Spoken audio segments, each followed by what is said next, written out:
Opening this week, Easter Sunday. An Easter family comedy just in time for the holiday-filled month of August. Yeah. And from director Ron Howard, 13 Lives. A team of young soccer players visit underground caves in Thailand and get trapped when the caves start flooding. It's another film in the genre of, don't do that. Yeah.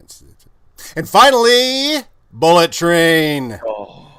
Oh, we are almost ready to live in a post-Bullet Train world. I've been saying for a while, Paul, we are in a pre-Bullet Train world. I am so excited about this. It's a high-speed... Before Bullet Train and us after Bullet Train, I imagine will be very different people. Indeed. It's a high-speed assassin thriller adapted from a Japanese novel. Yeah, and it's got an all-star cast featuring Brad Pitt as Ladybug. Oh, that's why Ladybug. His name is Ladybug. Okay. And Sandra Bullock as Maria Beetle. Bug theme. Oh, yeah, Yeah, but Bad Bunny plays Wolf, so that's different. Yeah. Okay. And and an interesting bit of casting, Homer Simpson as Mr. Sparkle. Mr. Sparkle!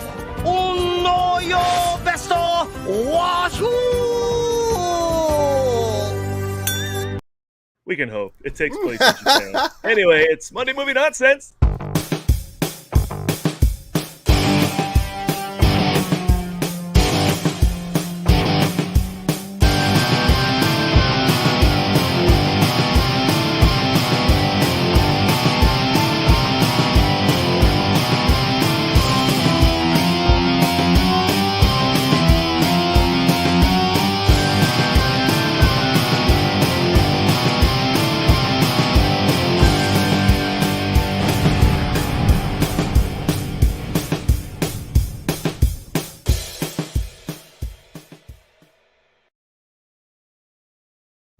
Very nice. Welcome to Monday Movie Nonsense, everybody. And Adam, Akira Lagabiru.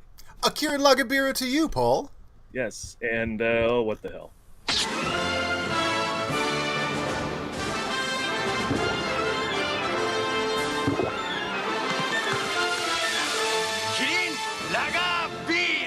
Disney. Just so we can make our guest who's in the waiting room right now go, what did I get myself into? Yes. Harrison Ford's Japanese commercials are the best. Yes. Well, Monday Movie Nonsense happens here every Monday, 3 p.m. Pacific. I know you're all wondering, why are we bothering you? Go ahead, Paul. Well, that used to be our regular intro. I know you're wondering, why are we bothering you? Why are we bothering you? But listen, they don't stop making movies, so we don't stop making a show about movies every week, and it's free. That's the cool part. It's a free show, and if you subscribe, still free. And we, of course, want more eyes on our stuff. And, oh, look, somebody found us from our guest's Instagram post. That's cool. So, we appreciate that. Get the word out there. Instagram, Twitter, Facebook, the whole nonsense of what we're doing. The more eyes on what we're doing, the better, of course. And if you just want to search us, you can search us on, Google. Or you can do it on AOL search, or you can do it on... Yahoo! Pretty sure Yahoo is still a thing, so yeah, you can do that. I think it is. Today on the show, we're going to talk trailers. I got a report from a red carpet I went to that I couldn't get to last week because there was just so much Comic-Con news. There was just so much Comic-Con news. Yeah, that was filled up last week's show. And we had to talk to Brian Crew, the indie filmmaker, and I went to his screening, as I said I would, and I have a little report from how that all went down. Will we get to the new Beverly calendar? I mean, who knows? But we do have a special guest, so I suppose we just get to him. He's a buddy of mine from a job we shared a long time ago. We didn't share the exact same job. You'll see. He's a giant brick house, and I'm like whatever I am. But we worked at the same place, and now we've ventured, of course, into all sorts of different projects. And as everything happens in LA, you find yourself in the same spot. Eventually, ran into him at Comic-Con. I said, "What are you doing down here?" Sweet. He said it was promoting a new project that we'll talk about.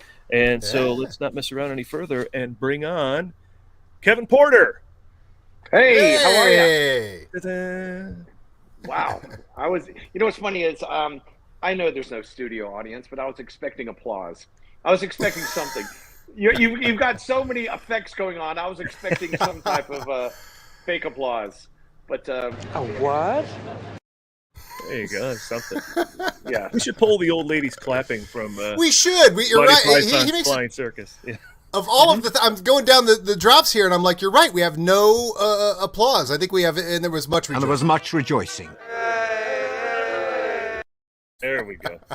There's your applause. Thank you for that. I feel very special now. So, Kevin, thank you for coming on the show. To talk about the latest thing he's been in. I've seen a lot of stuff that he's done, but the latest is a show on PopcornFlix called Salvage Marines. And I will say right out of the gate before you go, another streaming service. The tagline for PopcornFlix is free movies and TV. So yes, I know the streaming service, but no extra charge. You can just go there and watch stuff. And one of the things you can watch is the show Salvage Marines that he was promoting at Comic-Con. So rather than me telling everybody what the show is about, Kevin, tell us. Well, it's a futuristic sci-fi to where it's basically it's about this world that inherits debt. It's this society to where you're born into debt, and so you work the rest of your life trying to pay the debt off. The story that's a future society, you say? Yes, it's of course there's some social commentary, absolutely. And it follows Casper Van Dien's character, and he wants to provide for his child, his unborn child, a better life. He joins this company called Salvage Marines, to where basically we go around and we hit these abandoned spaceships that have been blown up and they're just floating around, and we reap all of their resources, so to speak. And as you go through that, then your debt starts to lower and lower and lower. And as the season progresses, you see that he develops his own agenda, and then that I don't want to spoil it, because you know how I am about spoilers. Yes, we were just talking about this before he came on, but this didn't open more than a few weeks ago. I know all there are 6 episodes. I shouldn't say if they're all or not, or all 6 episodes up there, or are 6 up and more to come. What's the season? The season is 6 episodes, and they all dropped on the a week ago. Yeah, they're all up. They all dropped on the 28th, and something that we're super excited about. We shot it a couple of years ago in Louisiana and London. And, really? Yeah. Oh, wow. There's some resources behind it. There's a lot of people that believe in it, and it's one of those projects where you shoot and you wish for the best. And we shot it, and I loved it. I loved the experience. I loved working with the people. And then you just kind of forget about it. And then you get a call out of the blue and asking you to come in for ADR, which is basically voiceover. I said, well, oh, wow, yeah, that's still going, huh? And then I just kept getting calls. And over the past 2 years, I probably went in 8 times to do additional ADR work. And each time I went in, it kind of gave me a little more faith that this is still moving forward, because being in this industry, you do so many projects that they never see the light of day. And this is one that meant a great deal to me because it's shot in Louisiana. That's where I'm from. I was able to see my family every weekend. And then I found out November or December that it was sold to Crackle. Chicken Soup for the Soul acquired Crackle, which used to be owned by Sony, and also PopcornFlix. So right now it's on PopcornFlix, and then it's going over to Crackle in, I think, a week or 2. Okay. Yeah, Crackle's been buying up all sorts of stuff. I read when I read that they bought this, the article ended with they also bought this from Tia Mowry, I think, and they bought this show that has Joe Morton in it, and this show that has so they're looking to make a name out there. So that's pretty cool that this is in that thrust to get their name bigger in the spotlight for streaming places. Yeah, I know they believe in the show. They were down there with us at Comic-Con, and they were just very passionate. They were as passionate about the show as we were. And we were the ones that were, sweating our butts off in 110-degree weather in Louisiana. And so having someone believe in something that you've done and they believe in the work means everything to me, because everything that I do is an extension of me. It's like my child. And so they're already talking about season 2, which would be a dream if and when that comes to pass. And you get the band back together, and then you shoot it again, and the characters are even more defined as you go through it. So you guys, I mean, you are let's cut bait a little bit here. A Salvage Marine is kind of one of the premises behind, although it's largely skipped over in like Aliens and Alien. This one goes full. It's almost like you get to watch the Colonial Marines come together long before you ever see them do any adventure, and you're the Apone. You're the Apone. Wow. My character, initially upon reading it, I was like, okay, there's a lot of yelling. All right, folks, just a lot of that. Move out, fall out, heads up, beat up.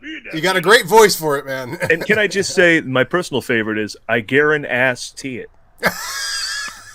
We should have pulled that drop. You give us a couple of those in the pilot alone. I don't know how many more are coming, but I've seen the first episode, and I guarantee I've seen it. the first. That was an improv on my part. And that was an homage to my mother. My dear mother would say, if you think that you're going to go to Six Flags, if you don't clean your room, I guarantee you won't. So yeah, I got that from my mother, and I had to slide that in, and somehow it just fit with that character. So thank you for bringing up guarantee. It's a character that starts out yelling, and then as you go through the scripts, then you see the layer, and then it adds another layer, then it adds another layer.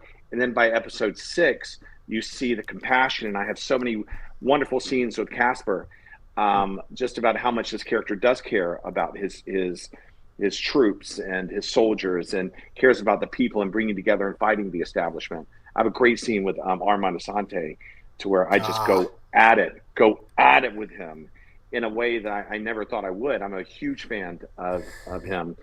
And I was literally able to just let him have it. And then afterwards, I'm like, I'm sorry, Mr. Asante.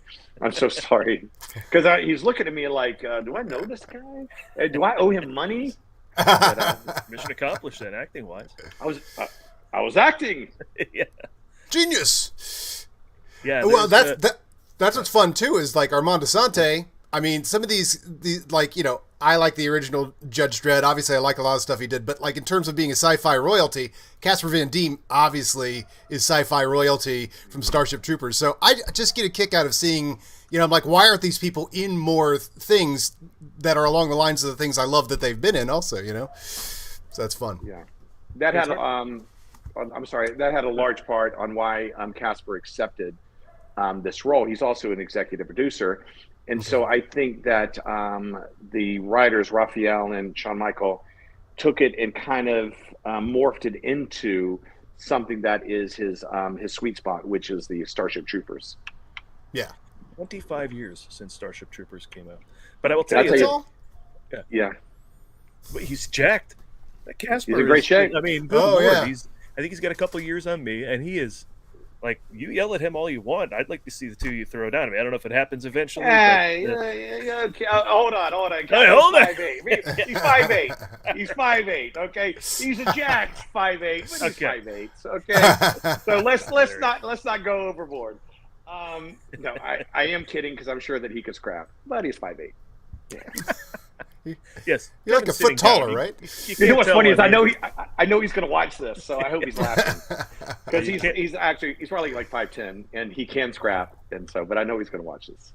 Yeah, but you can't tell from Kevin sitting down that he's taller than 5'8". That's all I'll say. No, a lot of people say I do. I look shorter sitting down. It's weird. They're like, "Wow, I thought I didn't know you were so tall. You look shorter sitting down." And there's something about sticking with a franchise the way Casper has with Starship Troopers. He's been in all of them. I think he did video games, like short films, animated stuff. He was in the animated one too? Do it.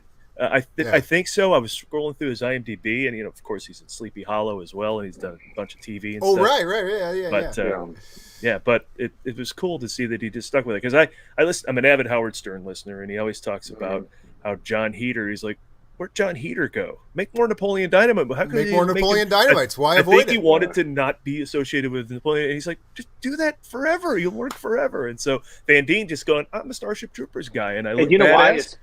Casper is so devoted. He's devoted to the fans, and he's very, very loyal. And he's been one of my best friends for years. And I see him with the people. He's the one that brought me on board.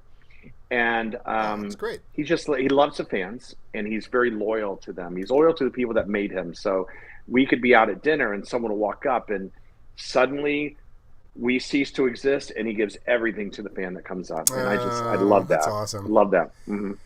I mean, you know, we all think like, if I ever had in that position where I had a character that people loved, like, you know, like, yeah, and I think we're in a great age right now, because I think that was more common in the past to go, okay, I did that one character, but that's not me anymore. I don't want to talk about it. Stop asking me questions about it. I'm not doing a sequel.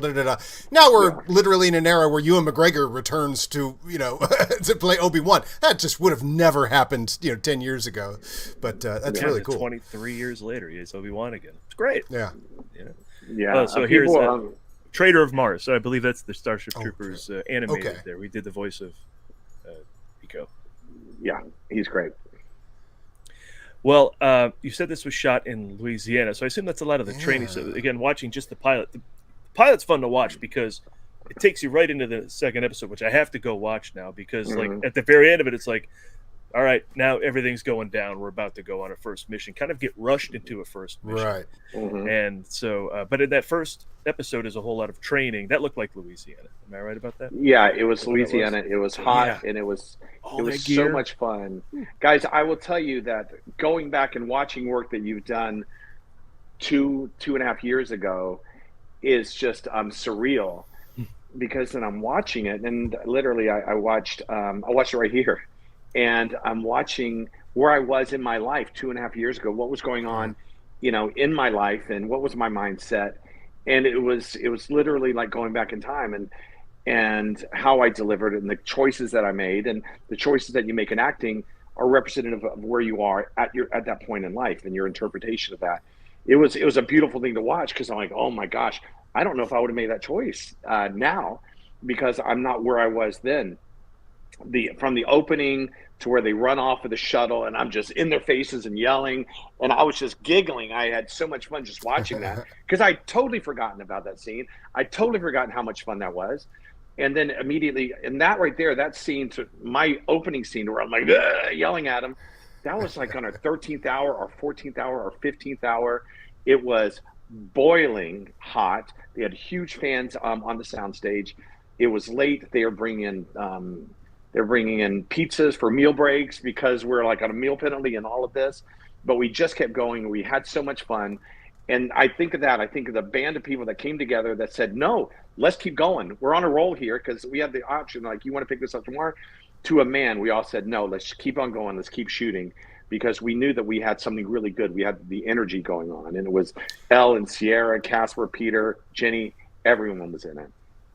Well, you guys are, you know, a team in the show. You know, people who are making a TV show or a movie are also a team. So there's got to be some sort of synergy there where you're like, you know, you're portraying an even closer team, and you are actually getting close. So yeah, that's kind of a fun aspect of this. One thing that people always say when they watch it is, it seems like there's a camaraderie there, and every one of us, we all knew each other prior. And we're basically, we come from just a group of people like game night. We all know each other through like the Bat in the Sun community, the Bat in the Sun fan. Piccinino, Van Dien, myself, Jenny, Ashley. Before we were shooting Salvage Marines, we were doing game night every Saturday up in Westlake Village up there.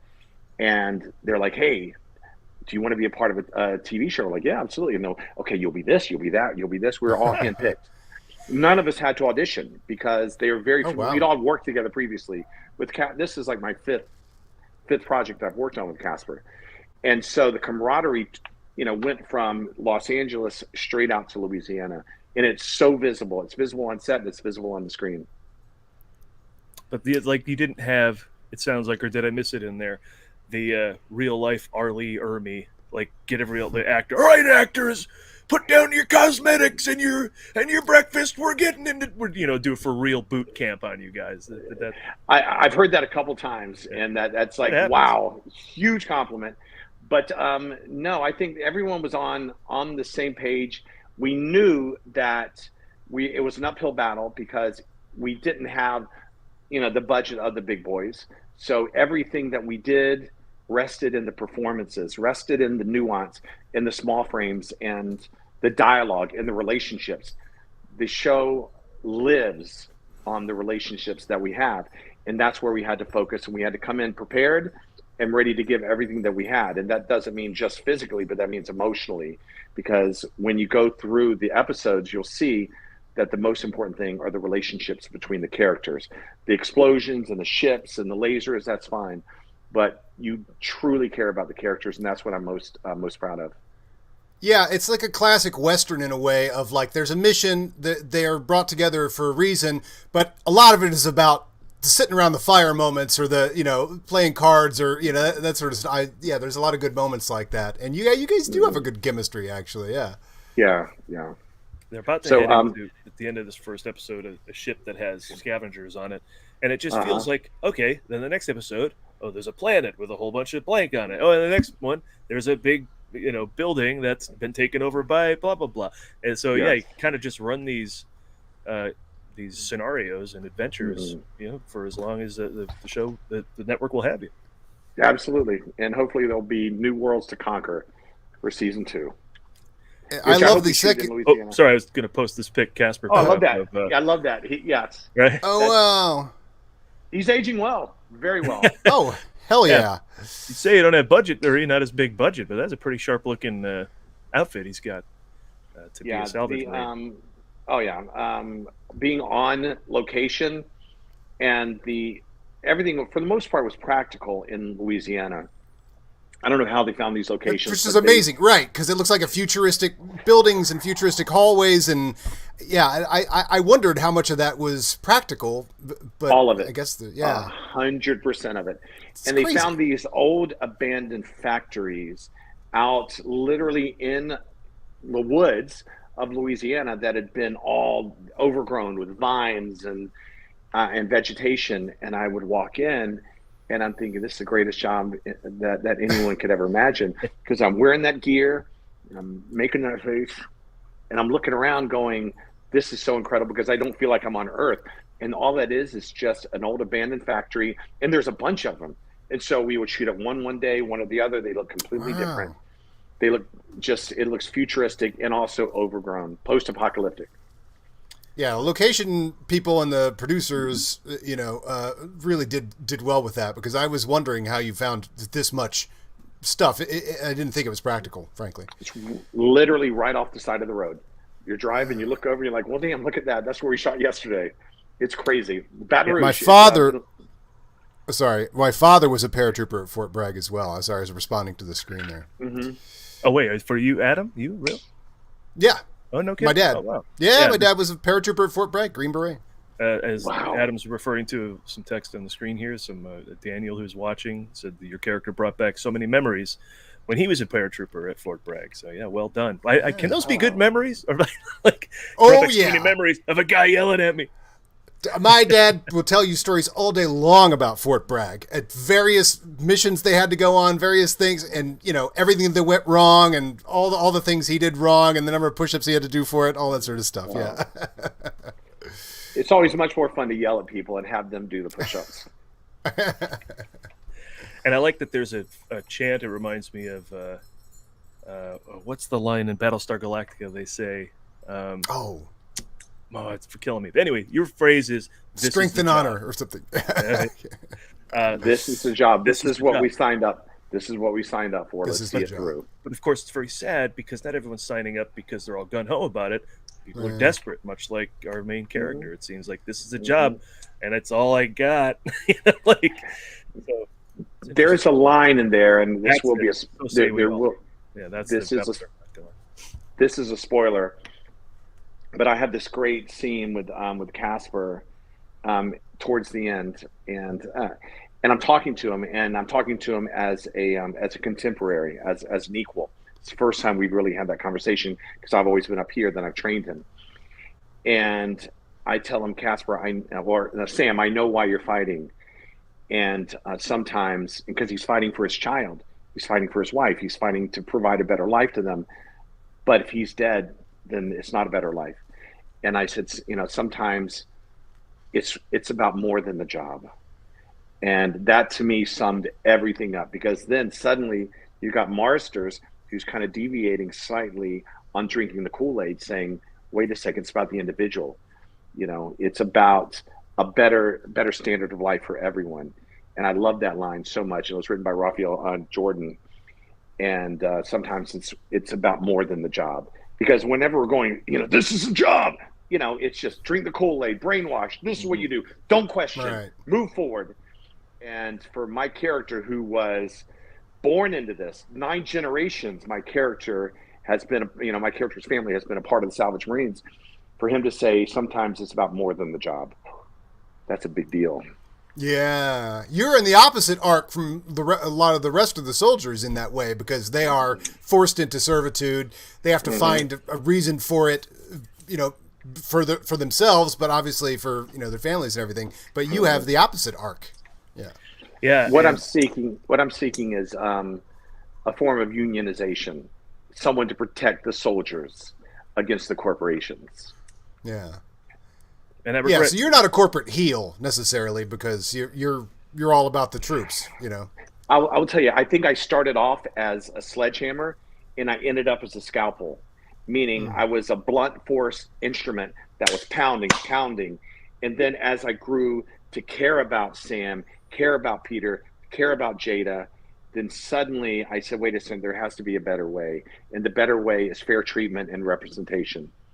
Yeah. Which makes you different from Apone, because he would have been dead by the end of episode 1. So there's that too.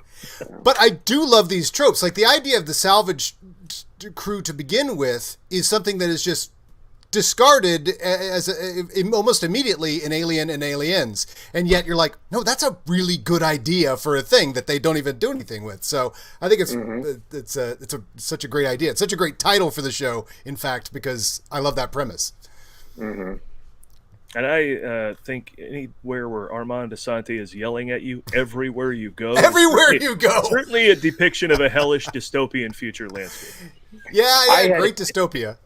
I had no idea that happened. And that's another great thing about shooting a film or a series. When you're off, you think everybody's off. You're going to the movies, you're working out, you're, swimming by the pool. But no, they're working and they've got scenes that you're not even aware of. You've read it in the script, but you've forgotten about it. And then I was watching going, well, damn. Well, that's clever. I didn't know Armand was all over here. And I thought it was so beautifully done because, again, it's just propaganda, driving it into your head. It was great. Yeah, for those of you who will see it eventually, Armand Asante is a big corporate stooge for the Grotto company. And right. Yeah, and it's his hologram pops up everywhere. Yelling and just reinforcing corporate jargon and, in your face. It's crazy. But my big scene with Armand, I was called to set, and he's on a green screen, and they said, Kevin, can you do turnarounds with Armand? So basically, it's his coverage, and I'm feeding him the lines. And so I'm like, yeah, absolutely. So I'm sitting down, and actually Casper, who doesn't have any lines in the scene, came, and Sierra, who has no lines in the scene, came. Oh, wow. And so. Oh, they're so gracious. That's what a gracious actor does. Wow, that's very gracious. Yeah, doesn't happen a lot of times. And so we're doing it, and I'm just honored to be with him. And he's so intense, and there's something about him that is unpredictable. And so we're going at it, and I'm not backing down because it's my character. And I believe, as Kevin, I believe so much in this character in Marsters and the creation of Sean Michael Argo. And so it was so intense, and it was a battle of wills and battle of intensity. And to the point to where I could feel it going at it, and he's coming at me and I'm coming at him. And it was so inspiring to be on this scene with him. And so afterwards, he comes up and he goes, that was really, really good. That was some good stuff. He goes, I thought you had me there for a little bit. And I'm like, oh my gosh, Armand, man, I can't wait. Meaning for my turnaround. So we go to lunch and then we come back, and we're in a different location because it's not the green screen. They're like, okay, Kevin, and we sit down and I'm waiting for Armand Asante to come in. I'm very excited because now it's my close up, and I'm going to let him have it. And then they're like, okay, here we go. Pictures up. Well, where's Armand? And they went, oh yeah. He's that green piece of tape on the C-stand right behind me. And I'm like, what? And like, yeah, that's Armand right there. So Your eye line is that green piece of tape. It's that neon green. Yeah. Give it hell. I'm like, all right. Luckily, we had literally just done it, so I was still fired up, and I was still in the mindset, and I still had the adrenaline rush. And when you watch it, it's seamless. It's seamless. And gosh, I have so many scenes that are my favorite in this series, but that has to be my favorite scene because I'm with an actor that I've grown up loving so much. Mambo Kings, big fan of Mambo Kings and the Odyssey, and gosh, so many amazing projects. Oh yes. I want to point one out that nobody knows much about. Great film by Sidney Lumet called Q&A with Asante and Timothy Hutton and Nick Nolte. Just a filthy cop movie that he's in, which is great. I'll check it out. Absolutely. What do you? He was not too long ago. He was one with Matthew McConaughey, like Two for the Money. I think it had Al Pacino in it. Two for the Money, One for the Money. Two for the Money. Two for the Money. Right. Well, let's show a clip, just for a couple seconds of this so people get the idea. Now, visually, everything that we've been talking about. So here's a clip from the trailer of Salvage Marines. Our galaxy. Humankind colonized space so long ago. The centuries-old conflict has led to endless wars and broken planets. My only way out was to join Grotto's army, the Reapers, the Resource Exploration and Procurement Engineer Regiment, also known as the Salvage Marines. This is the job. You know the debt my father left me. I want our son to know a better world than this. And I want our son to know his father. Do you even realize what's out there, Sam? Axial speed. Mercs. Pirates. Monsters. We're losing Reapers too fast. Most people never come back. Do you think anything could survive that? Once they get all back, the reasons, the sacrifice, the blood.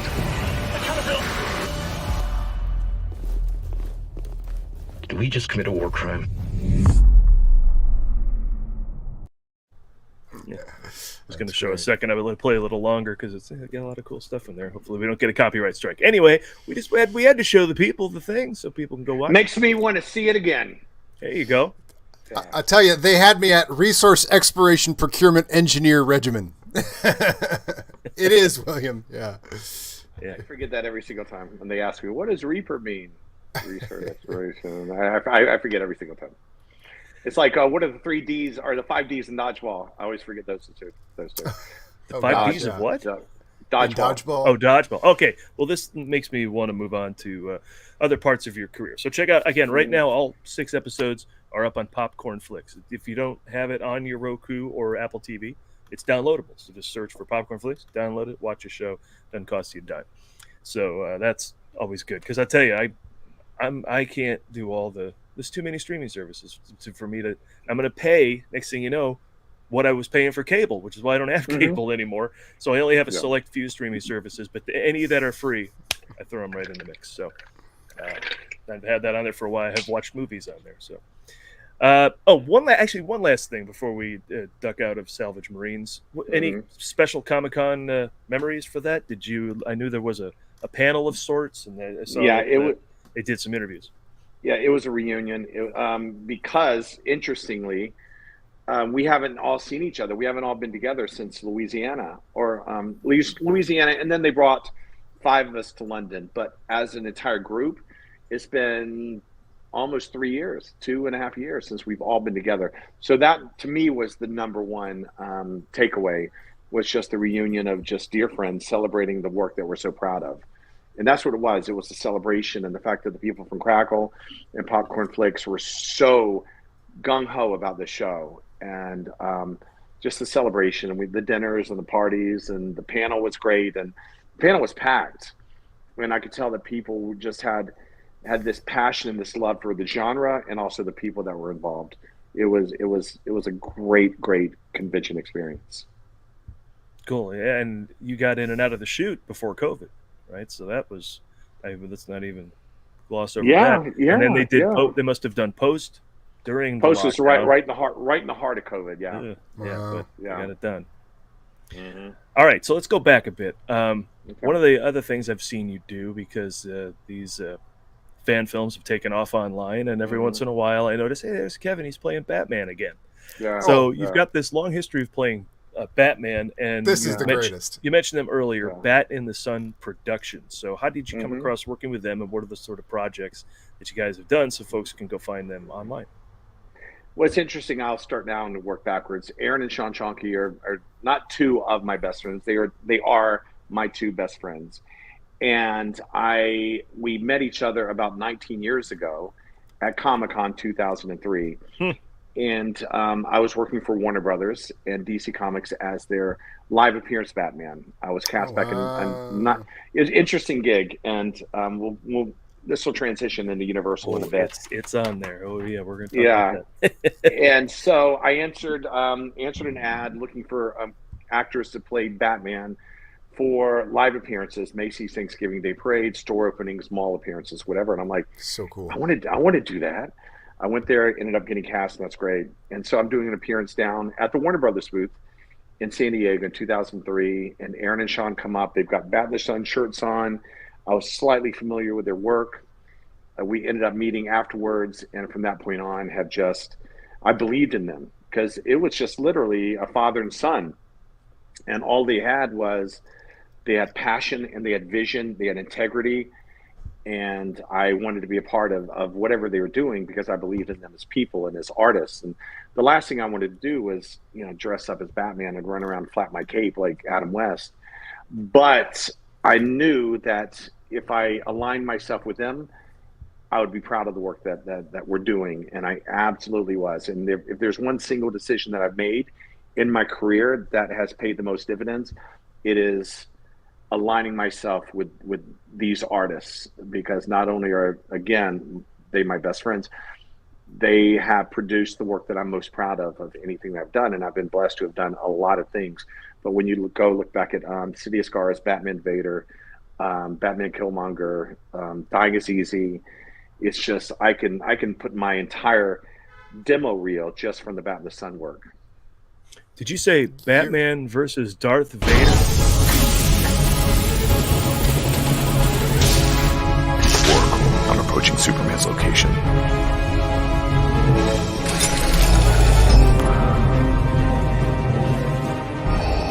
You've made a mistake coming here. Release Superman while you still can. You do not know the power of the dark side.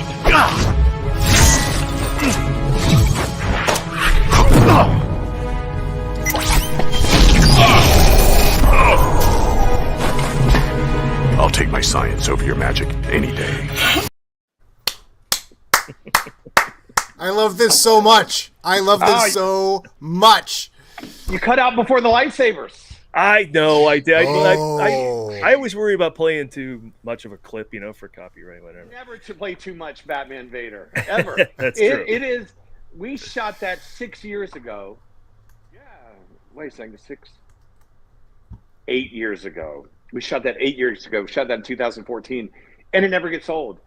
And I would like to think that as artists, we get better project by project, year by year, and we do. But when I watch that, I'm like, well, damn, that holds up. I don't know if there's a single thing we would have done differently there. I was watching going, my mouth was moving along with me speaking. Let's see how well you breathe now. I'll take my science over your magic any day. And I'm so proud of that. Collectively, 40 million views, 40 million between the first, let's say the first episode, the additional cut, and then what was on Machinima. 40 million views. It was crazy. How in the world did they make something as cool as this? This is just... I remember when fan films could just do like, hey, I'm in a Darth Vader costume. Here's a lightsaber. And we're like, oh my God, what a fan film. This sort of thing, I didn't even come into my circle until you were booked as the guest. And Paul's like, you haven't seen this? I'm like, no. Oh my God, I flipped. This like has such giant production value. If you drop this as like a fan film in the early days of fan film, this would be the king of all time, and then it's amazing. It's Aaron and Sean Jonke. They're brilliant. They are brilliant, and they have oh my gosh, they have so much integrity. And every single frame, they say their big thing is 9s and 10s, 9s and 10s. That's it. That's all that we'll accept. 9s and 10s, mostly 10s. So they don't take a single frame off. They don't take a take off. If it's not perfect, we'll just do it until it's perfect. And because we know that 8 years from now we'll be talking about it, we're patient with it. We are on board. We'll shoot 16 hours. We'll do whatever we need to do, because we're very few things are you aware that you're shooting your legacy. You're shooting something that your children will watch and go, well, damn, that's my dad right there. This is something that will. Dad's Batman. This will bounce around in perpetuity. This will be watched 20, 30, 40 years from now, and it'll still be, damn, that's really good. Not really good. It's great. Yeah. I've done, again, a lot of things. Incredible. That is great. That is great. I was so happy you popped it up, because every time I see it, I'm like, I'll take my science over your magic. Where are they getting this production value? It's outstanding. I mean, patience, connections. Talent is a commodity that is traded. It's traded and sold and exchanged. And so when people see Bat in the Sun or they hear the name, they want to be associated with it, so they work something out. And now, granted, there's hard dollars that there's no way to get around it. But if people know that they're going to be seen by 40 million viewers in this context, then people are much more apt to work with you. And so Aaron and Sean have so many fans out there that people just want to work with us. Yeah. And it's called Superpower Beatdown? Is that what? No, Superpower Beatdown is the series. Yeah. And so it's got I mean, I'll tell you a few. You can go down a wormhole here easily. Wolverine versus Predator, Spider-Man versus Darth Maul. And I saw you pop up again in a Punisher and Red Hood. Red Hood. So a dream come true. Great. Oh my gosh, yes, absolutely. For me, and, it has shot my career into a direction I would have never thought. Because what I didn't say is, when they first approached me, I'm like, I'm good, no thank you. I just come off of Dodgeball. I was still in General Hospital, and I was like, and like you said, everything you said about a fan films back then was spot on. It was people just chasing themselves around. Hey, I'm Batman. And they found a Stormtrooper costume. Best fan film of all time. He found a Stormtrooper costume and walked down a hallway. Oh my God, I've never seen anything like that. Completely accurate. Completely accurate. And the more they talked, and the more they showed me storyboards, and the more they told me what Batman was to them, meaning their version and their vision of Batman, I hopped on board. And so the costume is so good. The voice is so good. That's your voice? That's your voice. Mm-hmm. Yeah. Oh my God. Yeah, thank you very much. Everything about it. I'm so happy that you showed that. And then we did you haven't seen Dying is Easy yet? No, see, that's one I gotta check out next. It looks like that's the latest. Was that from like a year and a half ago or so? That's the latest. Yes, and it has myself, Doug Jones, Michael Madsen, Amy Johnson. It's a great cast. Doug Jones plays the Riddler. We love Doug Jones. He's the Riddler? Oh, my gosh. Mm-hmm. Yeah, that tracks. Absolutely. Mm-hmm. Oh, my God. Doug Jones is the Riddler? What? Oh, yeah, when this was released. By the Bat and the Sun guys did this also? Yeah, we were on Bat and Sun. We were on Kevin Smith's podcast talking about it. So it was incredible. Yeah, and so we're gearing up for the sequel, which we're shooting early next year. And this is crowdfunded. This is going to be on an Indiegogo, and all of their crowdfunding is very, very successful, because you've got legions of people that believe in what we do, and we don't disappoint, and we're very gracious, and we're very kind and very appreciative of the fan base, and we involve people as much as we can. That's why I love the conventions, because when I'm approached, I just hug everyone, because they're coming up and they're saying that that we respect what you do, and I'm like, well, thank you, and I'm just so honored. If you're a big hugger and you're friends with Doug Jones, what is it like when you two get together? Oh, because Doug's a supreme. I will tell. I will. Okay, I'm going to send you this video, not right now, but it was when he first walked into the dressing room, And I looked, and I've known Doug for 6 years, 7 years. He propels himself onto me, wraps his legs around me, and he's just hanging off of me. And it was just, I was so happy that someone had a camera that shot that video, because it's so heartwarming. It is so heartwarming. And so when we shot his stuff, and let's say we were done with him by like 2 or 3 o'clock, he stayed. He stayed for another five hours. He's the best. Just hanging out and enjoying what we're doing there, having lunch with us, and just super sweet. So he is going to have his own episode. He just and life loves him. And I just that niche, of being sort of fantastical characters, or being some sort of costumed character. But underneath that all, he's a good actor. Just a damn good actor. How I first got on his radar, or he on mine, is back in 91. 1989, I was Michael Keaton Batman for Halloween. 1990, I was the Flash, of course, from the series. 91, I was Mac Tonight with the big moon head from McDonald's. Remember that? Yes. That was Doug Jones. That was Doug Jones. Oh, was it? Was? I think we may have talked about that, because we had him on our show many moons ago, 7 or 8 years ago. But oh my god, yeah, I think he might have mentioned that. Yes, and that was his first big gig. And so I was going through my mother's garage about 7 years ago, and then I found it, and it was this big moon that I molded out of clay, made it out of paper mache, sanded it down. Looked great. I won all of the contests with it. And then I put it on, and I've got a picture on Instagram, and then somebody said, Doug Jones should see this. I said, who's Doug Jones?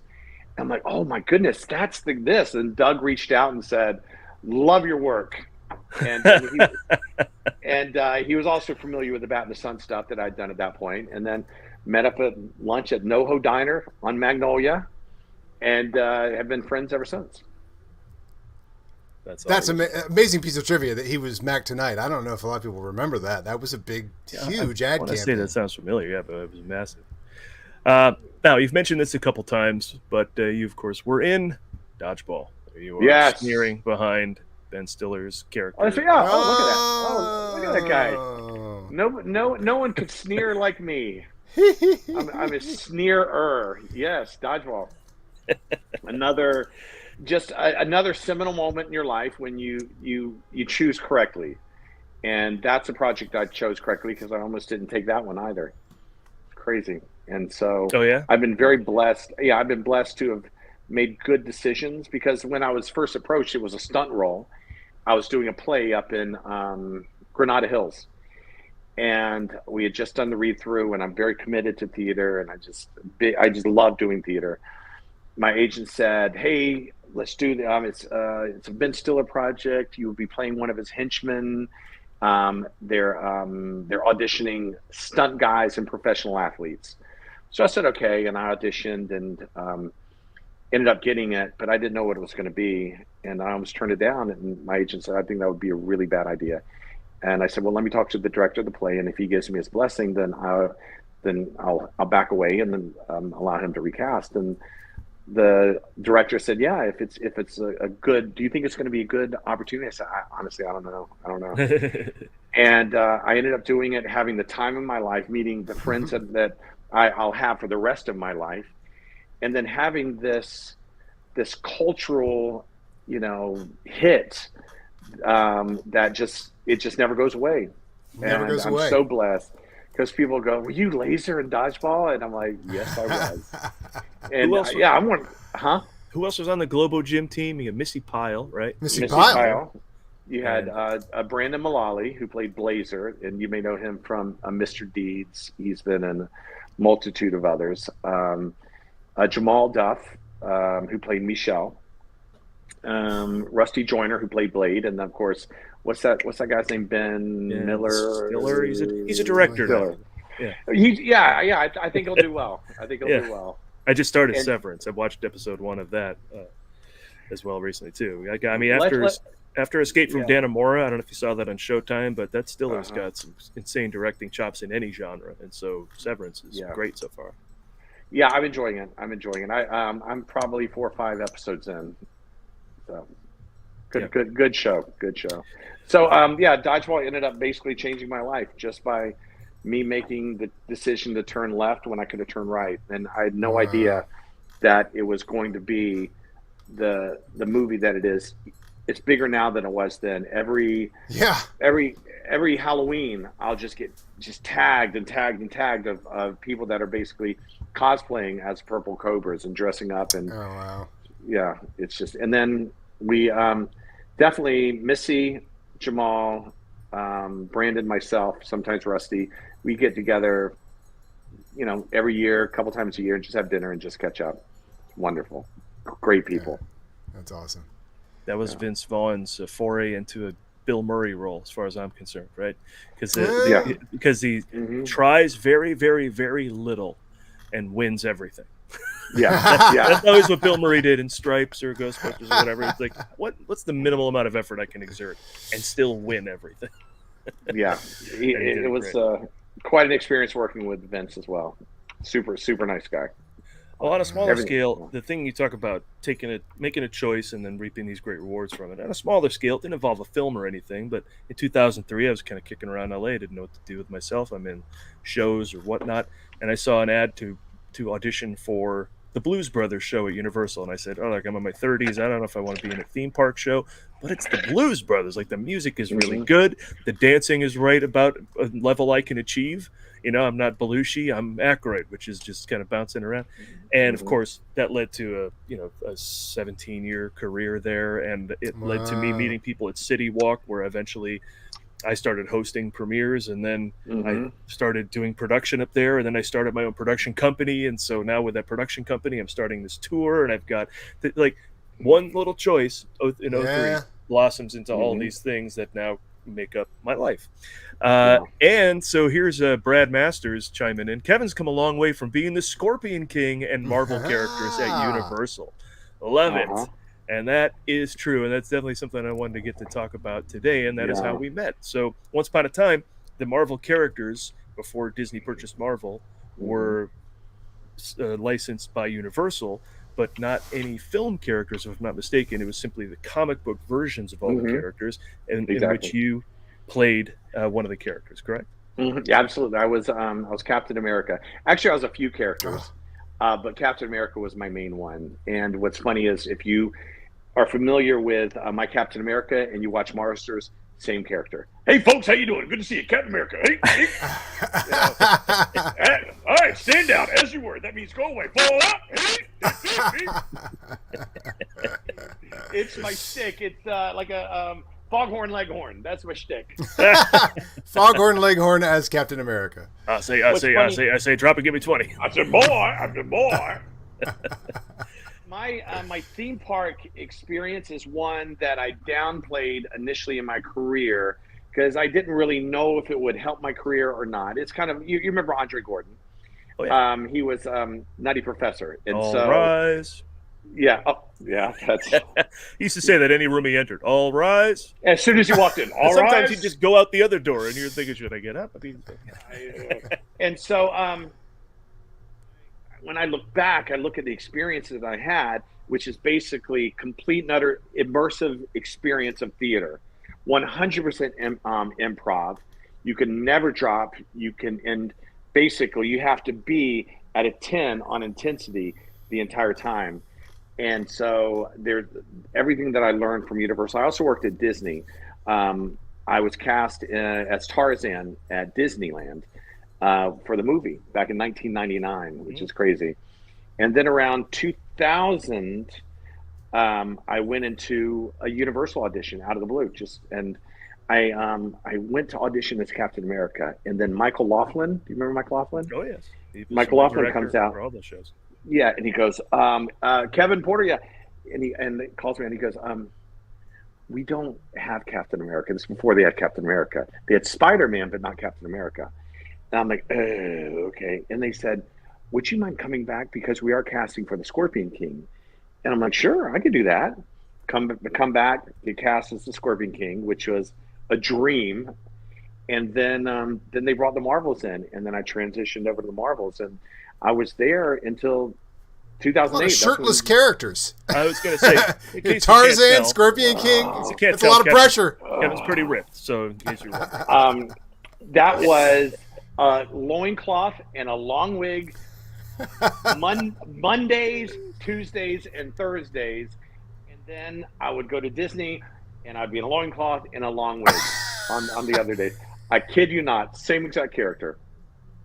There was one time to where I was up at Universal, and at Universal they they flew a little free and loose with the rules, and we could interpret the characters as we chose. And I said, well, my Scorpion King doesn't speak English; he speaks Ancient Egyptian. So people would come up and I'd say, making the job harder. Rumta kukata rakata. I would do stuff like that all day, and I'm just making up noises. And then Tiffany Phillips, she would interpret. She'd say, he says that he really likes your hat. And then they said, thank you. And she would say to me, Karaka. And I go, oh, papa. Oh my God, it was so much fun. And so I'm up there, and I'm Scorpion King. I'm like, I'm signing Scorpion King in their Disney book. And the father said, wow, Scorpion King, you sure look a lot like Tarzan from Disney that we met yesterday. And I went, and then I start flipping through the book, and sure as shit, there's my name right there, Tarzan. I'm like, and I'm like, oh, that's me. Hey, and you can't drop character. You can't go, hey, no shit, that's me. Look at that. Hey, yeah. So you kind of give him a little twinkle in his eye, so he's satisfied, and then you go, and then you just mumble words. That's my favorite part. Is just my made-up language, and then having Tiffany interpret, because I would hit her and go, he says that your shirt is very, very bright, and I would look at her. I'm like, no, I didn't say that. Tiffany Phillips. Yeah, wow. No, she was she was a Wanda in the Blues Brothers show, so yeah, I had my share of working with her as well. I will tell you this: your show to me was so amazing, and I don't know, we were always right there drawing focus, which you guys didn't like that much, but I loved being out there when you did your show because the music was so good, and I'm up there, hey folks, how you doing? And I would just watch you guys, and I would get energized by your energy and your music, and pulling up in the car and all of that. I loved everything that you guys did. And there was a part of me that was like, gosh, I wonder if I could do. It's Elwood, right? I was like, I wonder if I could do Elwood. Elwood's a tall one. That's you, right? Yeah. Yeah, I'm like, oh, I always wanted to audition for Elwood, but I don't know. I can't take rejection well, and I knew I wouldn't get it because you guys, you dance and you sing and you animate, and I was tall. I could do that. And driving that Bluesmobile, there was nothing cooler. And you're on a CB too, running through the big thing on top of the car, like, ladies and gentlemen, the Blues Brothers review. Coming to the Universal Studios Hollywood. Come right over to the stage and check out the Blues review. You know, like, it was great. That blast. You guys had so much swag. You guys really did. And I don't want to rip Universal, but is there a cheaper show to produce? Why did that have to go away? You got to wonder. I don't know. Why did they forgot about licensing? They thought that $200,000 a year was too much for licensing, so they said, who needs Marvel? Where are they going to go? and Orlando held on to the licensing because they just because it's in perpetuity until they said, no, we don't want to. And that's what happened here is they went, we're good. It's something about the Mississippi. Like, I think on the west of the Mississippi, you go to the Avengers campus at Disneyland, and you won't hear them say Marvel. They'll say Avengers campus, superheroes, all the superhero names. I don't think they ever say Marvel because the Marvel characters are licensed that side of the Mississippi. I think it's a crazy thing. Or maybe there's not even an Avengers campus in Florida, but there's one in Paris because they can't have it there because of the deal with Universal. It's a whole crazy thing. I am so happy that they lost the licensing because I'd still be there. I would still be there. Hey, folks, how you doing? Good to see you, Captain America. Hey, all right. Dude, you're adult playing dress up. It's the greatest. It's the fact that that's tolerated is amazing. They had us on these ATVs riding around. Hey, buddy, how you doing? And then people would still complain. Hey, are we on heat sets? You know what? It was 20 minutes on, 40 minutes off. It's such a gig and free drinks. And so it was the greatest job. I'd still be there. Thank God. Right. Thank God they did it, because they'd have to pull me off. And that was 2008. I remember that vividly. I remember the meeting, and they set us down and basically said everybody's out of a job. And we were sad, but at the same time, we're like, thank you. Thank you. Because there are some people that were legacy people that were wonderful, and they had families, but they'd been there for 30 years, a very, very long time. And it's a great job when you're a working actor, and they're very tolerant. They would let you off for auditions and things like that. They were great. It was a working actor's environment. But it was always a side hustle to supplement your career. And sometimes you would get confused between the two, and you're like, this is my career. And you're like, no, it's not, Kevin. Your career is up on the screen, and this is an amazing, wonderful opportunity that you have. Oh. Okay, sorry about that. Oh, thought a battery died on us. Oh. No, I had a phone call that you know what? I rejected the phone call for you guys. Oh. Hey, thank you very much. Hey, very nice. Can you? This may go nowhere, but can you confirm or deny ever confronting a sloppy cosplayer as a representative of Warner Brothers Batman? Is this a story that you've heard regarding me? Yeah. Can you give me a little more? No, I can't. I just remember because it sounds like me. A long time ago when he walked up to some guy. I know for a fact. I know what you're talking about. Okay. And I'll tell you names. Oh, okay. I won't tell you names, but he was a Batman. Okay. And so I'm walking up, and then I see Christopher Dennis, the legend Christopher Dennis, who I will get emotional. He's no longer with us, but he was the Hollywood he was Hollywood Superman, Hollywood Boulevard Superman. And he was, and I walk up, and I'm like, oh my gosh, this is 2004. I'm there representing Warner Brothers in DC. And I was I was like giddy to see Christopher Dennis. For whatever reason, he was a legend back then. And for all of your viewers, just Google him. He's a sweet, sweet man. And so I walk up, and he doesn't have the best suit, and he's sweet. And I'm like, no, it's good to see you, Kal-El. And he's like, hey, and he goes, I have a friend that dresses up. I have a friend that dresses up like Batman too. And I went, dresses up. And he goes, yeah, too. And I'm like, too? I was insulted as Batman. Because I'm not dressing up. I am Batman. And like, too. And then comes his buddy dressed as Batman. But he didn't have his mask on. I was incensed.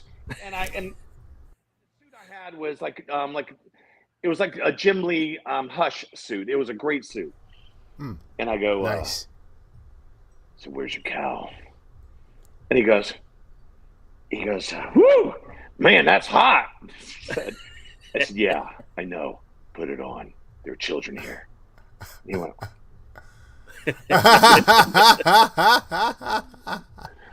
that is awesome. If that's close to the story. It's exactly the story. Yeah. Really? How do you know that story? I've never told that story before. You must have told somebody who told me. It was like, or you were telling it at the break room or something. And I always thought that was funny that you some sloppy Batman, you put him in his place like the kids are here. Don't be a sloppy Batman with the kids around. Yes. You're better than that.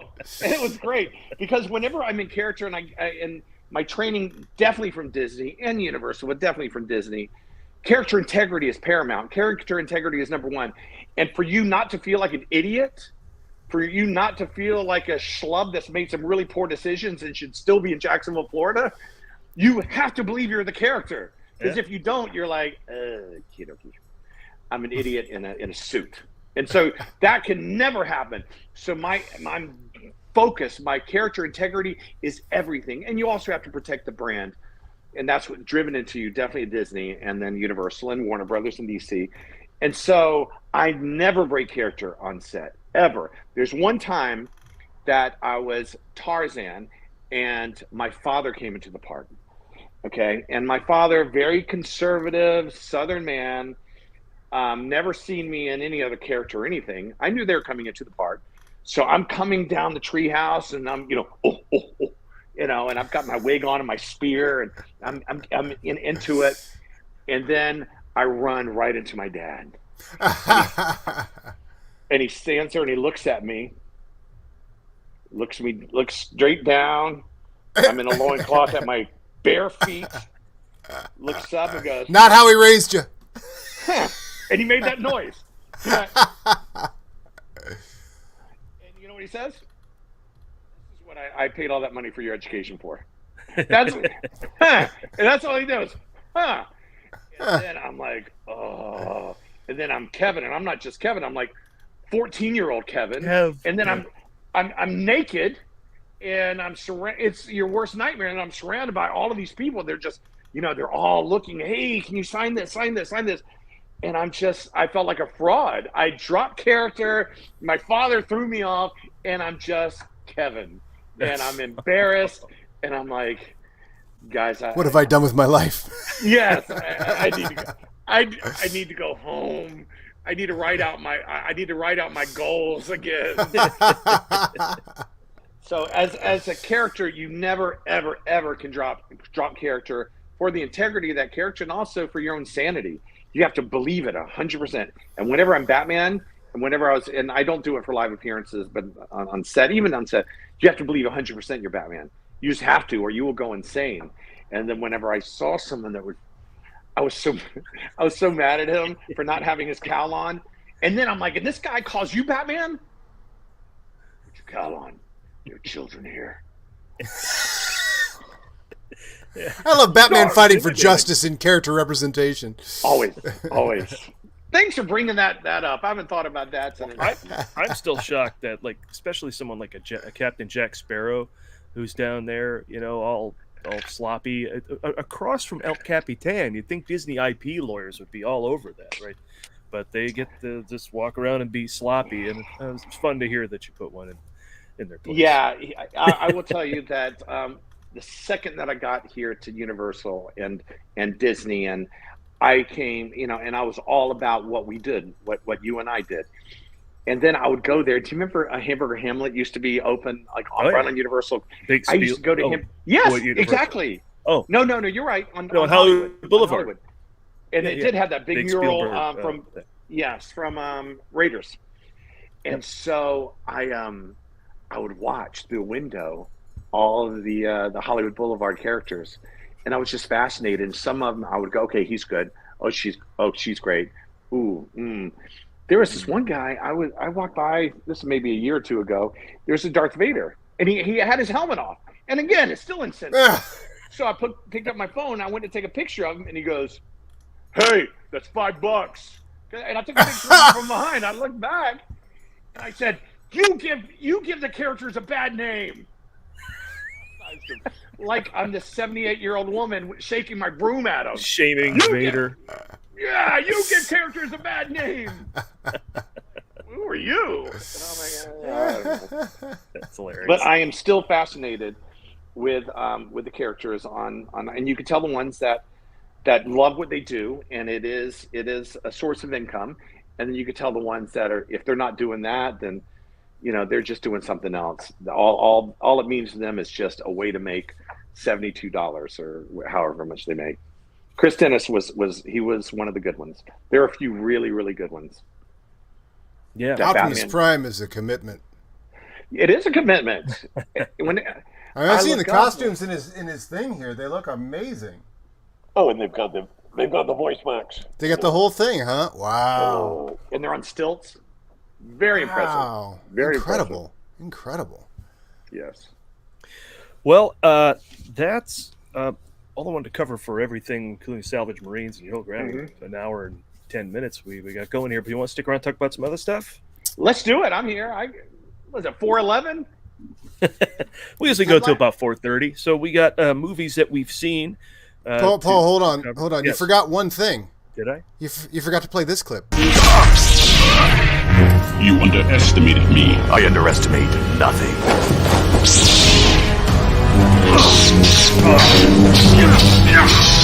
You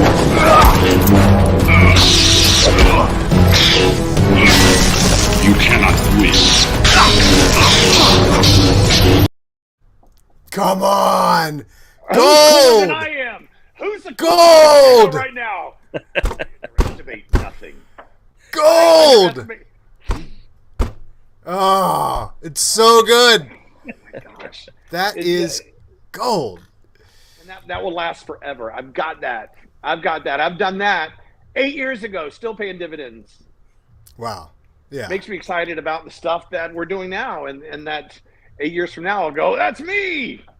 Thanks for the showing thrill that. of watching Batman pull out a lightsaber to fight Darth Vader, that is pop culture gold, my friend. Oh, woo! Yeah. And then Darth Vader thinks he's got it. You know, you underestimated me. And Batman says, can I say shit, by the way? Can I say shit? Batman says, bullshit. I underestimate nothing. Whoa! Mic drop. Thanks for playing. Oh, my gosh. Yes. My dog is looking at me right now. I'm so animated, and he just popped up. He was asleep. Let's talk some movies. Yes, I don't have the "What did you see this week" graphic. I think we pulled so much stuff off of our media bin to make room for Comic-Con stuff last week that it went away. But basically, let's talk about what we saw this week. And I want to just briefly talk about, because I told you I made good. Last week we had a filmmaker on here. His name was, oh, you know what? This has come a couple times. Sorry, before we get to what we did this week. Daniel is chiming in here about a show, I guess, that you're on that I was unaware of. Can you talk about your choke slam scene in episode 1 of The Watchers? The Watchers? And tell us what The Watchers is, because I don't even know. Oh, my right, before we get off, Kevin. Oh, my heart. Lay this on us. But it comes from Daniel. The Watchers is a faith-based series that I shot a year and a half ago. It has 8 episodes. And it's such a wonderful show. It's on Redeem TV. Free as well. Yeah. And it's just such a kind, beautiful show. I play the Archangel Michael. It's an action thriller. And gosh, thank you for bringing that up. I will tell you, if there's one thing that I've done in my career that I'm super proud of, that I will show my family, it's The Watchers. And the episode 1, the choke slam, is Alfred Singh, where I grab him, and he plays one of Satan's minions. Grab him by the throat, slam him on. Yeah, it's great. Gosh, thanks for bringing that up. It's called The Watchers, and it's on Redeem TV, which is an app. Oh, look at that. That's me right there. Yeah, look at that painting. Adam pulling the lightsaber fight, pulling the Watchers. Every once in a while I produce, my friend. Every once in a while I'm a producer on this show. Yeah, this is a show that, gosh, has so much heart. It's all about the performances. And it's a free download. Redeem TV. Now, Redeem TV is it's a faith-based network, so it's got a lot of like Dean Cain stuff in it. And it's really nice, and that it's so funny. You'll see my demeanor change because I'm like, I'm like, oh, The Watchers.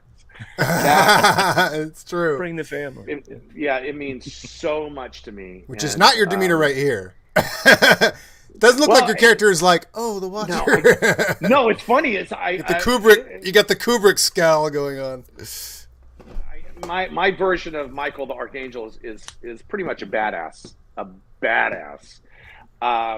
But gosh. Oh, you're an Archangel. Yes. Oh, I'm an Archangel. Absolutely. Oh, yeah. That's awesome. And it, again, great cast of people. It's got Sierra Foster, who was also in Salvage Marines. It's got Joe Barra, who's been in quite a few things we've done. Alfred Singh, who does all of the Bat in the Sun fight choreography. It's just really? It's a really good group. Yeah, really good group of people. And it's got some Salvage Marines behind the scenes people. Emily Casey, who did makeup, and they also do the set dressings and the wardrobes. That's great. Cool. Thanks for bringing that up. Cool. Well, there you go. That's a question from Daniel. Daniel Prime Designs. So he's clearly. Thank you, Daniel Prime Designs. Clearly the Prime that's out there on the Hollywood Boulevard there. We just talked about. Yes. So here's what I went to see. Last week we had a filmmaker on here talking about how to make independent films and how he did it during pandemic. He made 2 at the same time. They just were both set in the same location, but he redressed them. One was a dance movie. One was a one-shot, drama. So he did a lot, and now he's reaping the rewards, which is good for him. His name is Brian Crew, and he showed 2 of his shorts. They've been playing all over. They were just in Iowa, and I think one's maybe even overseas.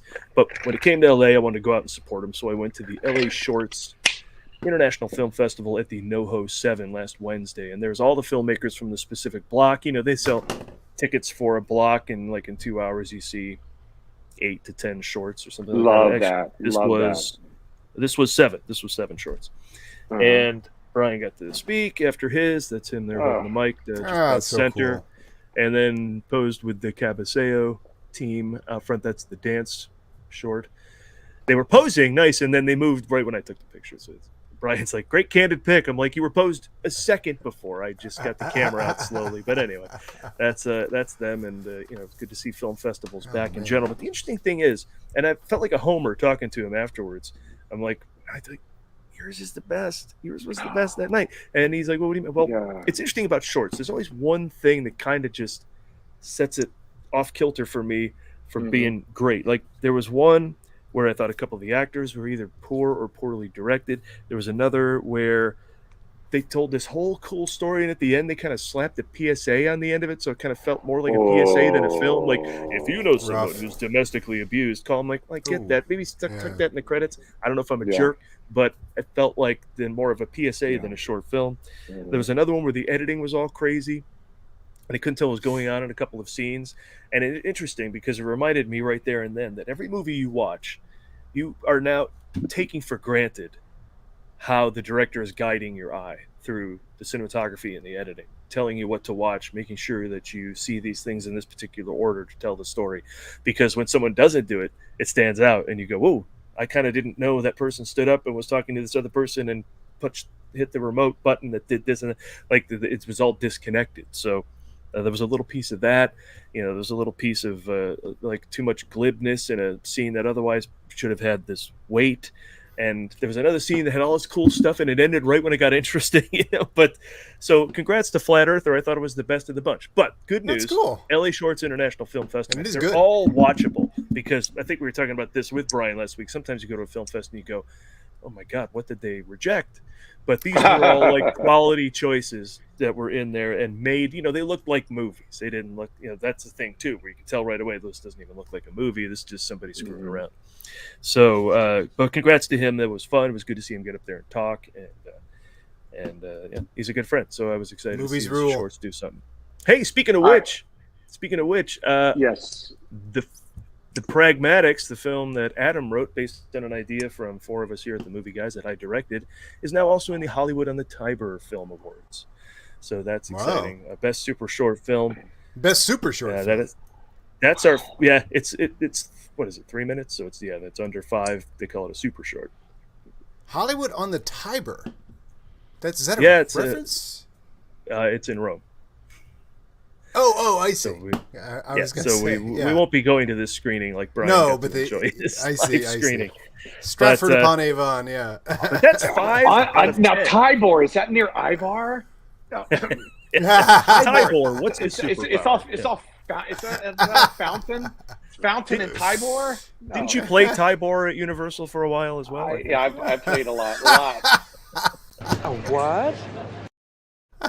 But so I'm psyched that people are still wanting to do something with our shorts. That's 5 out of 10 now that we're accepted, and based on Brian's stats last week that are pretty much the norm. You get like 1 out of 5, 5 out of 10. Pretty damn good. So I'm going to ride that with a smile for a minute. It's very inspiring. My short film. And the short films we're looking at today, and the production value you're able to get out of a small production budget on the show, it's like it's just such a great time for like indie filmmaking, indie production. Yeah, I mean the other guys you were talking about, who do the Batman for the Bat in the Sun. It's just so cool. It's like it's all like the urge to do it, the urge to create art will carry things through in a way that there used to be so many things to stop you, whether it was I can't afford 35 millimeter film and a crew that you don't have to anymore. It's amazing. Yeah, you've taken away all of the impediments between all the conception and distribution, and you put it all in the hands of the talent. Let the talent shine through, And I do a lot of public speaking at conventions, and I say if you've got an iPhone, then you have no excuses at all. You've got your own studio, you've got your own distribution source. So go out and make a movie. You let your talent shine through. Yeah, it's true. Yeah, my friend Mike always says every movie looks great on YouTube with the sound down.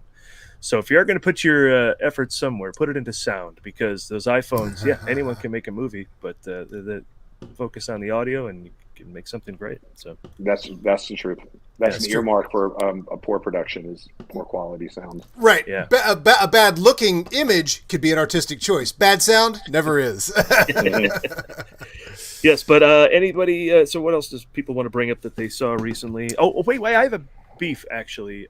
Kevin, I finally, slowly, after it debuted in March or whatever, I'm just getting to and watched the first 3 episodes of season 4 of Stranger Things, and I think it's one of the best yet. I think that the production values have shot through the roof. They're guiding it well. The Duffer Brothers with Sean Levy of all people, who knew that he would come around to be like a great director of pop culture stuff after the Cheaper by the Dozen movies and and Pink Panther remake or whatever he was doing. Got to pay his bills. But this free guy in Stranger Things have made him, valuable again. I think the jocks versus the nerds is so 80s. There's still kids on bikes. The relationships are great. What gives? I hear you don't like it. Well, I don't know. I need to give it another shot, but I like the time frame because basically these kids are the same age I was in this time frame. So you would think that I would just dive in and just eat it up with a spoon. I'm like, oh my gosh, I listened to that song. Well, I had that bike. Well, I had that lunchbox. I would, but there was something that lost me, and I have to go back. And it was, I think, Winona Ryder's character and how she played it, and then the lights and the blinking of the lights. This is how far back it goes. Like season 1 or something. Yeah, and this is when it kind of lost me. And then I think that you go into a trunk of a tree, and then there was I don't even remember. I need to go back seriously and then reinvest myself. But I remember, for whatever reason, being turned off by Winona Ryder's character, and I need to revisit it because honestly, everyone can't be wrong, and I can't be the only right person.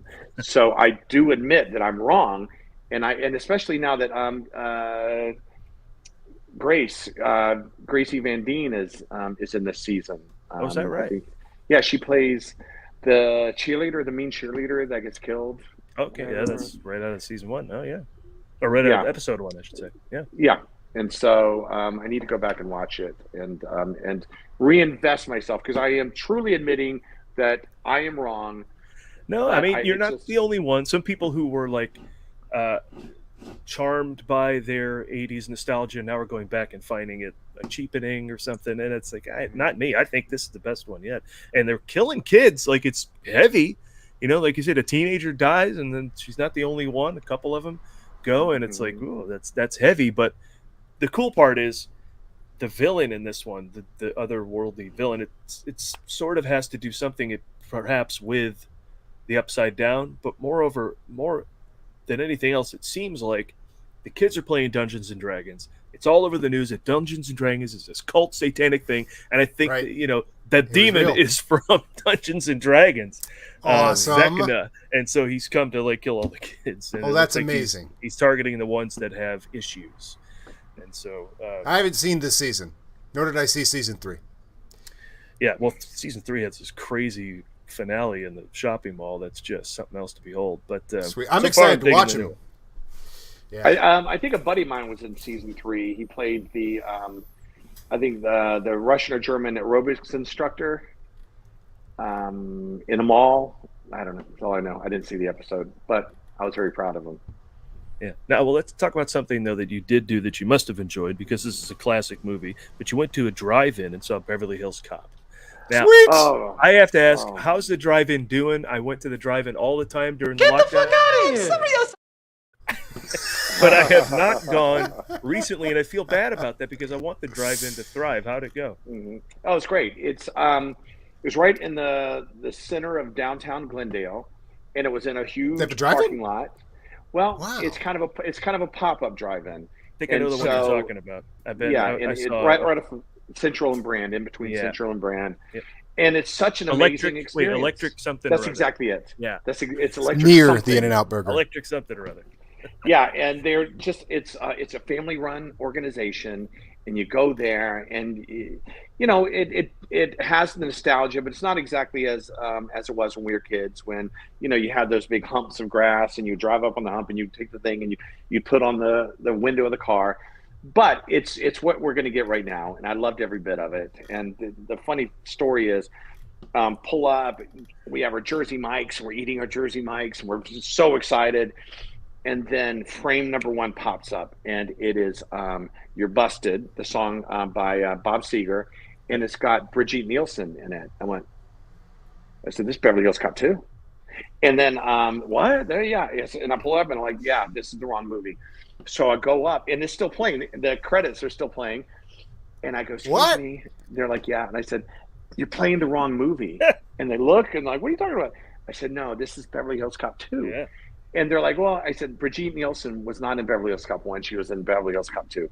This song is from Beverly Hills Cop 2. And they look at me like I'm a super nerd. Like, how would you know that? How would you know the difference? Yes. And then suddenly when she looked, it said Beverly Hills Cop 2. And the guy was like, literally, like, it was like catastrophic. He's like, oh my God, like, I what do I do? The girl's like, well, just change the movie. Well, they just playing a Blu-ray? It's obviously not a print. That's exactly what it was. It was a Blu-ray. And he goes, ladies and gentlemen. He just had the box set. Yes. He's got some, we have some technical difficulties here. And honestly, and I'm sitting there in my car so proud of myself. I'm like, yeah, I did that. I validated. And then they come up to me and they give me a whole bunch of passes. They're like, you saved my ass. Thank you so much. I'm like, did I really? I don't think anybody noticed. Yeah, how did no one else say so? How did no one else notice? No one did. Well, I got the jump on him because as soon as I saw her, I'm like, Well, yeah. But it's just so weird that anybody wouldn't recognize that that's not Beverly Hills Cop in the immediate first frame. I don't know. I guess maybe I don't know. Maybe people aren't as good as we are. They're not as quick. They're not as fast. Yeah, I guess. They're not as smart. But I was. My life has largely been figuring out that I like movies more than most. I know way more about movies than most people. Until I met my current group of friends. I find it weird when you go to other states and people don't talk about movies all the time. Or they don't get the references, and you're like, "What? Like, wait, people don't talk about movies all the time here?" Yeah. Or my favorite thing is to go. Never mind. It's from Seinfeld. That's I always say that because people look at me confused, and I'm like, never mind. That's also from South Park. It's from Arrested Development. It's from it's from Curb. It's from Curb. Don't worry about it. It's from Curb. Paul and I also know the throwing a feeler out at a when you're meeting new people to figure out if they're on the level or not. You drop a little movie reference, a slight movie reference. You know, you say like, pool or pond. Pond would be good for you or something like that. Anybody else would just let that slip, but the real cool people would be like, oh, okay, that's a Caddyshack reference. You know, Adam, that's a great point. I've thought it a few times. Somebody I just met recently said, listen, do you smell something? And I was like, okay, I got you. Okay. I'm in. Yeah. I got it. Ghostbusters. Nobody else, but I don't worry about it. Yeah, I got you. It's funny because I guess now I'm what would be not a cinephile, but like a movie nerd. But I'm like, no, I just like movies. And you know what? I pay attention. Yeah. And also it hit me when I was so much younger and I was so receptive to everything. And everything that I saw, everything I read, everything I heard, every song, I retained it. And I can't get rid of it. And now living in this, culture, and definitely in Los Angeles, I don't want to say there's a value to it, but there's an entertainment value to it. And I dig people that dig what I dig. And that's movie references. Stuff just like that. Trying to figure out how Beverly Hills Cop begins. I think it's just with Eddie Murphy, dealing with those guys who were selling stuff out of their truck. Yeah, and he's cracking jokes and making slow fade up. I think, right? 2 starts with a decidedly Tony Scott opening. Tony Scott, yeah. Slick, sun-drenched shots of Los Angeles with the Bob Seger slide. Oh yeah, God, and then a robbery. It's like different. Good call. And I said no. It's Tony Scott movie. The sun sets 12 times. Yeah. He should be selling cigarettes out of the back of a truck right now. And they're like, and I said, and I went, and Tony Scott did not direct the first one. And so they're like, just go. I'm like, okay. And I was the hero. You thought, just go.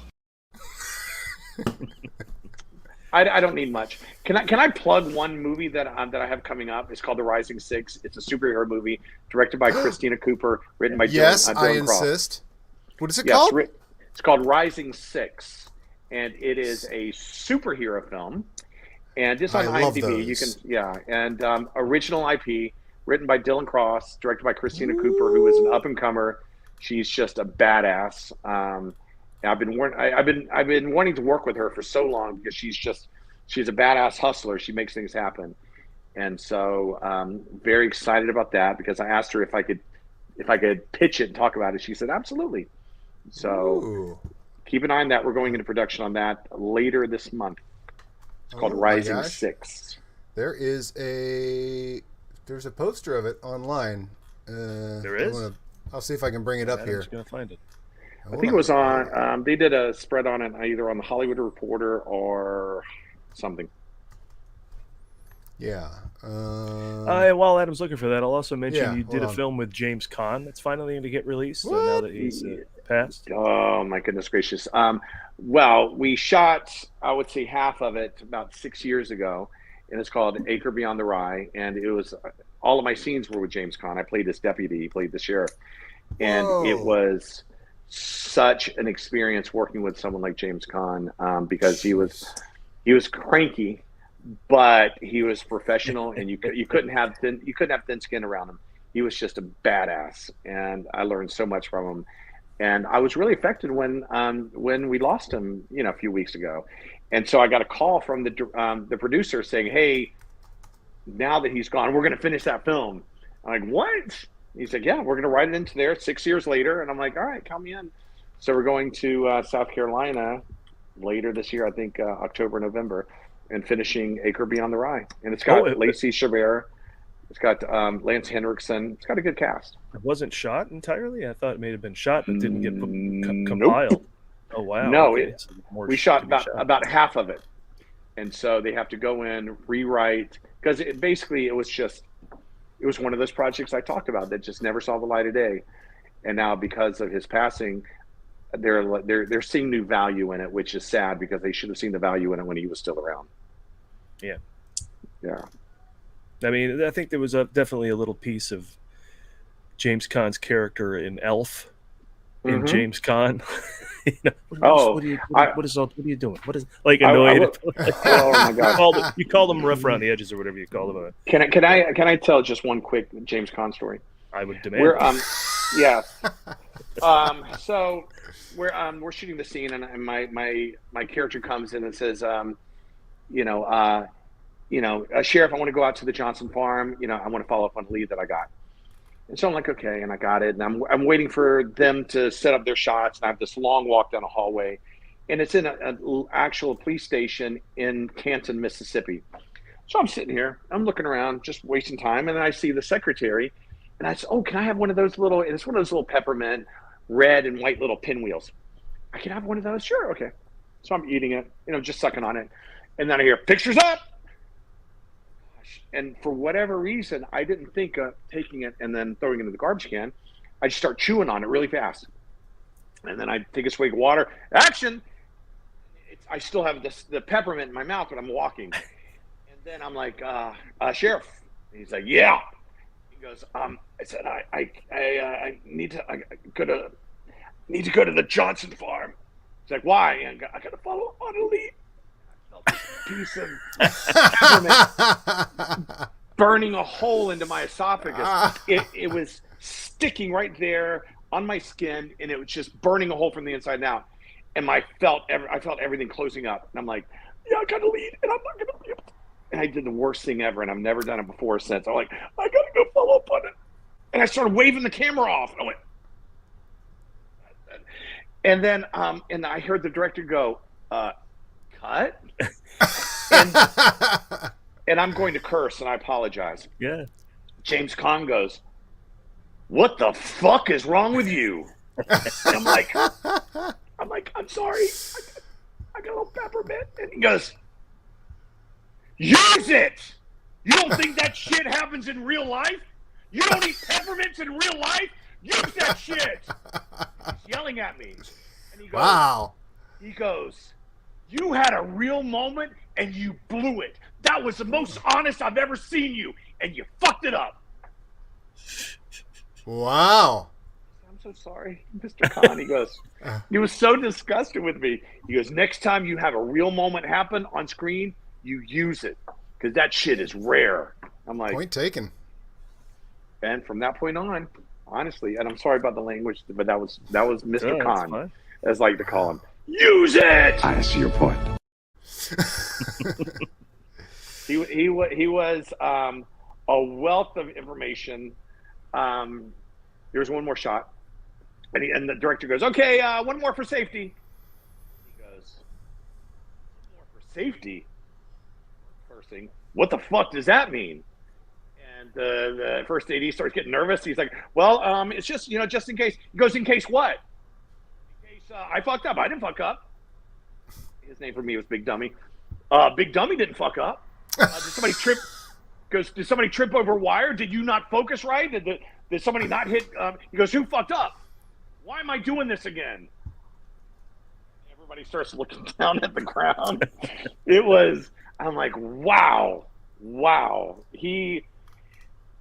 So much from him. He took control. I would never do that, but he just took control of everything. He was such a joy. I had a lot of dinners with him. And the fact that we may pick that movie up and finish it, and it may, who knows, but be the last film that he's released means everything to me. He was great. Use it! Yeah, that's amazing. I mean, he's not wrong. He's not wrong. It's coming from a master, Oh, my gosh. I'm looking in the eyes. Of course, I'm delusional this way. That looked into Brando's eyes. When we were doing scene, I'm like, and then suddenly I'm like, oh, like I'm Brando.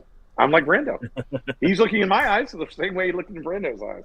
You take the real moment like that and use it in the scene. The scene will be better. I guarantee it.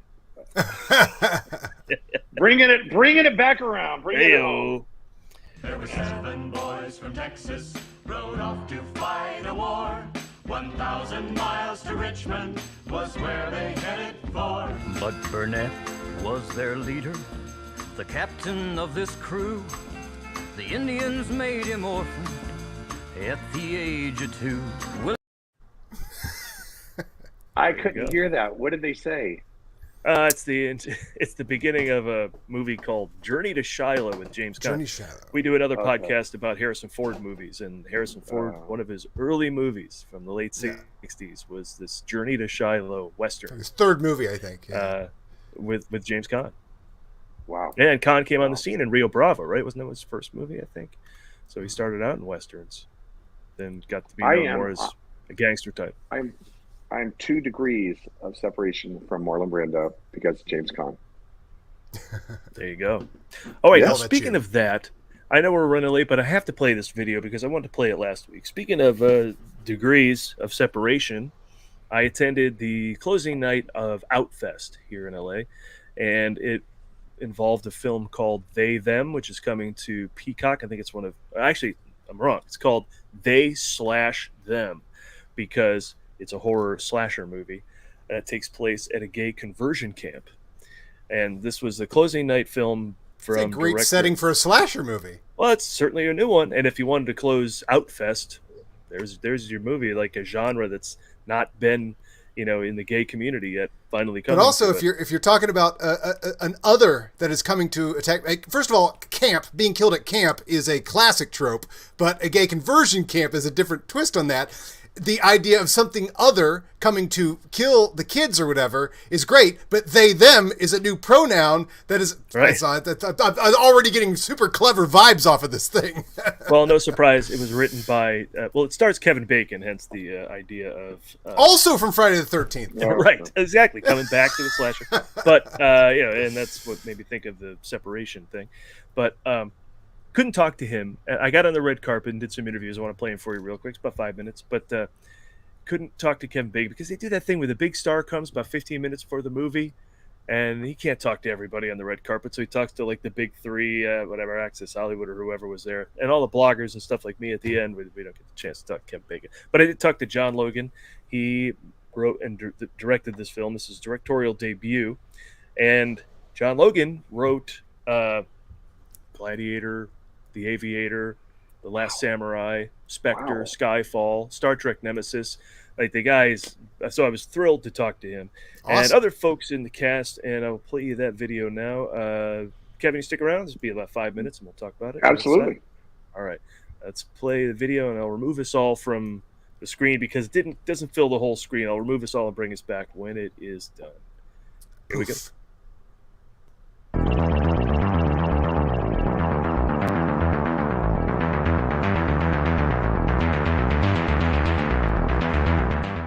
Hi, Paul Preston here at the Ace Hotel in downtown Los Angeles. It's a hotel, but it's also a theater, a legendary theater, a gorgeous theater, and I'm very excited to see a movie back in it. So I'm on the red carpet here. We're going to talk to the stars of the film, some of the filmmakers as well. So please stay tuned. Let's talk movies. Let's talk movies. Well, listen, I mean, I sit here in front of John Logan and I go, Gladiator, Last Samurai, Bond, Star Trek. I mean, it's just insane. But this is your directorial debut. So why this story? Because it's personal. You know, it's very personal. You know, when I was growing up, there were no queer kids in horror movies. And that always bothered me. I always wanted to see myself represented. I think audiences always want to see some version of themselves and their story. So I wanted to write a movie that sort of redressed the balance I felt as a kid and just became very personal. And that's why I ended up directing it. Now, were you attacked by a slasher when you were a kid? That part made up for the film. Completely made up, but I am besotted with slasher movies, and I unapologetically say that because I always love slasher movies. All right, I like to hear that. And Blumhouse comes into the picture how? Because if I'm making a slasher movie, I go right there and talk to them. Is that what you did, or did they somehow come otherwise and you go, oh, what a treat? When I wrote the screenplay, I didn't tell my agent, I didn't tell my husband. And when it was done, I called Jason Blum, who I've known for years, and I said, Jason, I have a script, I have a movie, and I sent it to him, and he loved it. So Jason and Blumhouse was involved from the very first draft all the way through. I trust anything in the hands of Blumhouse. Oh. Do you deal with them at all directly as the actor? Does their presence felt on set or afterwards or anything? Oh, they were very present and wonderful, and it's been a dream of mine. And I wrote another Haley, who works for Blumhouse. I wrote her a card at the end, and I was just like, I wanted to work for Blumhouse since I was a teenager. Every time a movie would come on and that logo would pop up, I would go, someday. And I was like, so this is very surreal to finally, be a part of the Blumhouse family, which is great. I looked at your IMDb real quick. Just took a glance. You're a martial arts expert. Okay. Yeah, I'm a black belt in Taekwondo, so what? So that's how the movie ends. You just whoop ass until you get the right person. I'm spoiling it for you. You got to watch it. See how it is. So, but you don't want to kick anybody's ass in this cast, right? Everyone gets along great. Tell me that's true, whether it is or not. You're trying to get me fired. I'm kidding. No, we shot this during COVID. So we had to create a bubble, and it really did feel like camp, and we bonded instantly. And there was no Wi-Fi or reception on set either, because we filmed in the middle of the woods, in the middle of nowhere. So where woods? Woods where? Oh, Rutledge, Georgia, which is about an hour east of Atlanta. But so we weren't stuck in our phones. We were forced to talk to each other. Oh my God. So we really bonded throughout this whole process. They/them. You saw what they did there? I actually didn't at first. And I was like, they didn't either, be honest. Them. This is interesting. And then someone told me, and I was like, oh, that makes so much more sense. Probably going to be a lot of that in the movie, right? Where you're like, I know what's going on. No, I don't. No, I don't. Exactly. Finally, the gay community and slasher films have come together. Your thoughts? I think it's a wonderful melding of cultures right now. I mean, there hasn't been one that I can think of, straight up, right? Like, There hasn't. Listen, they are all very well versed in the horror canon. So for me to say, oh, there hasn't ever been, I don't know. But I will say, of this magnitude, of this kind of fresh kind of Twitter conversation piece, I think that this is a first of its kind to host, so many young actors with veterans and talking about the subject matter that we're talking about. You know, like a gay conversion camp, and there's somebody killing people, and like, what's going on? When does this take place? What's the time period? Is it current day? It's current day. They still have these camps. And they still do. And people are still sending their kids. And you know what? Here's what I had to say. I was like, if you have to send your child anywhere else and then tell a stranger to, by any means necessary, get my kid in the check, I can 100% guarantee you that they're going to use tactics you would not approve of if you were there. Do we see that in the film? Yes. There's your sales pitch. That's all I need. What's your favorite horror movie of all time? Let's narrow it down to slasher. Your favorite slasher film? Slasher. I mean, I'm going right now to the memory of going back to Brazil and watching Friday the 13th with Kevin, in a summer camp. And now being here with him in a summer camp doing my debut, it's just like, I'm going to go to Friday. Yeah, it's crazy. Life is too good.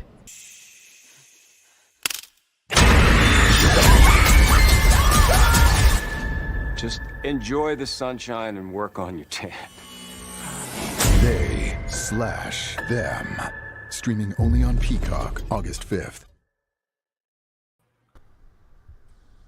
And we're all back. So that was fun. I mean, wow. I've been to great job, Paul. Outfest closing nights and one Outfest opening night. And it's just so much fun. The party's always happening. The red carpet's always lively, and yeah, it was great. I had a really good time. There was music from Perfume Genius before the screening, and Finn Argus and Chris Renfro were also on the carpet from Queer as Folk. So it was a cool night. And the movie's good. Actually, the slasher part isn't my favorite. It's really just John Logan. It seems like he has a real personal gripe with the gay conversion camps, and it's that whole angle of the story that is probably the most interesting and actually gets the most screen time. The slasher stuff kind of starts at the top, comes in again later. And yes, Anna Klumsky's also in it. As far as names go, it's Kevin Bacon, Anna Klumsky. Nice. And anyone else in it I don't think I really recognize, but they all deliver, and yeah, it was cool. So it was a good time. I hope to go again and again and again to Outfest. I love it. When does it come out? August 5th. And I think it's, again, Peacock's first original film. Is it their first? I think so, yeah. They've got such a library of Universal and NBC properties that they probably just flooded it with, and they've had original series, I think, that believe this might be their first original film. If I'm wrong, I'm not a journalist, but I gave it a go. So I will check it out this weekend. Looks great. Looks great. Play that. Yes. What else do we have? I did find this poster. Oh, it's Rising 6. For real? Hold on, I'm gonna screen capture that. Hold on, leave that on there. Yeah, I found this on industry.me.co.uk. Wow. The dots. Rising. Yeah, that's Studios. That's Christina right there, and she's great. She's great. We're looking forward to working with her. It's cool. It's one of those young talents that you've wanted to work with for a bit, and she directed a friend of mine in a film called Trading Souls, and he said his experience was great. I saw the film, incredible, and this is her next endeavor. Wow. Very excited about that. The idea that superhero movies can now be done like independent films is the greatest development of all time. I've sworn for many years I was put on this earth to make superhero movies. That hasn't happened yet, but this is very near and dear to my heart that independent filmmakers can be like, yeah, let's make a superhero movie. We don't need $1 billion to do it. Time to fulfill that life's purpose, Adam. Yeah, I know, right? Speaking of superheroes, count me in. I will be your guy. Awesome. Hey, man, I'm a little bit inspired watching people run around in costumes doing cool stuff. You underestimated me. I underestimated nothing.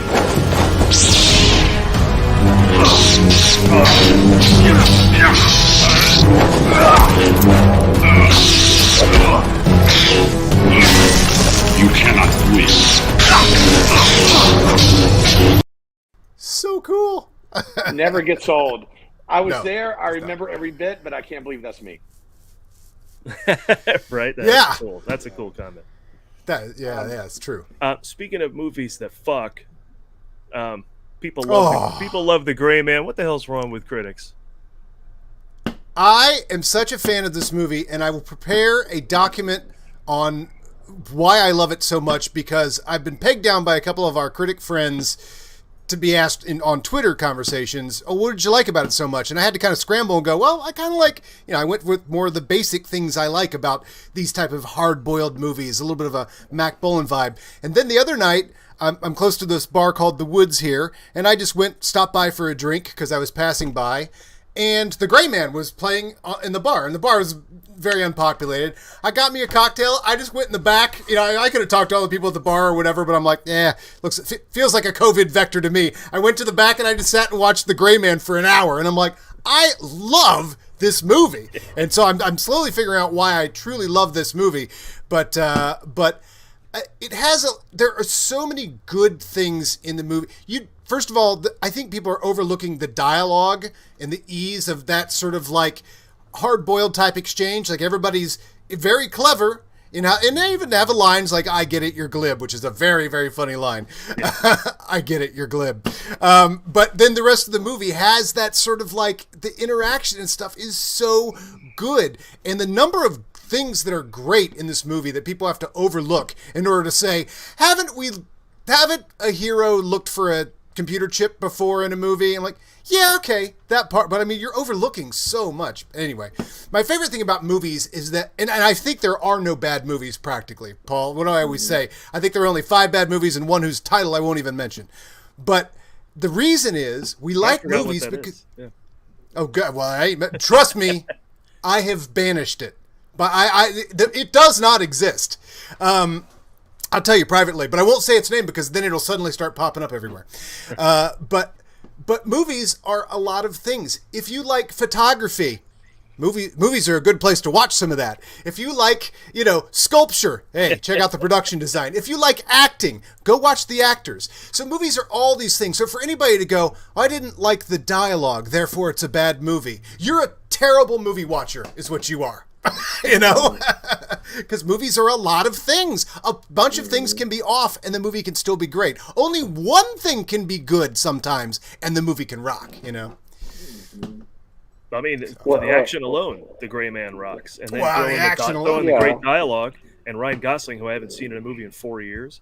Another great supporting cast. Like, who doesn't like Chris Evans and Billy Bob Thornton and Ana de Armas? I mean, this...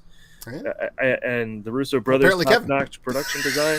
I mean, yeah, I'm different. I'm on board with The Gray Man. It whoops ass. And here's Kevin's review. Wow. I watched it and I did not turn it off. I watched it from beginning to end. Okay. I loved the little girl from Once Upon a Time in Hollywood. Yep. She was great. And honestly, and you're right. You can't go wrong with Gosling and Evans. You can't, and they're just, they're charming. Yeah, they're charming, and I didn't turn it off. And was I inspired to do something great? Was there anything in there that I would go, ooh, I'm going to use that?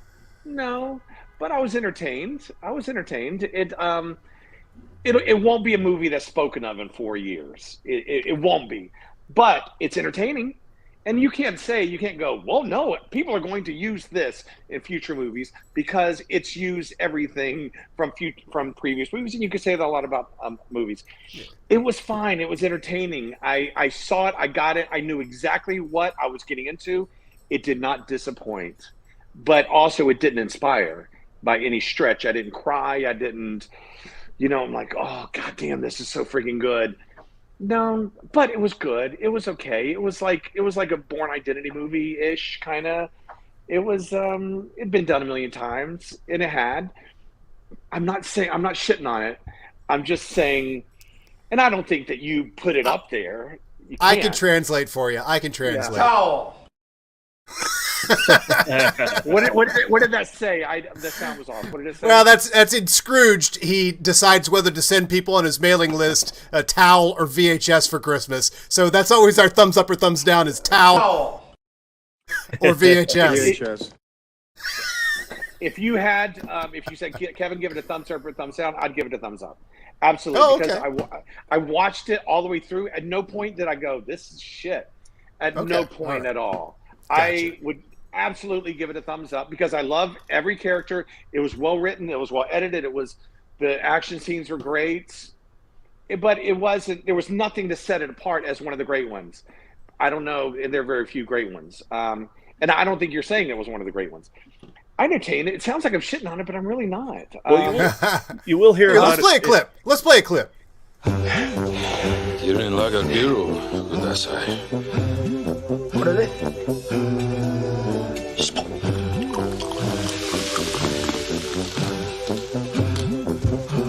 Kudasai.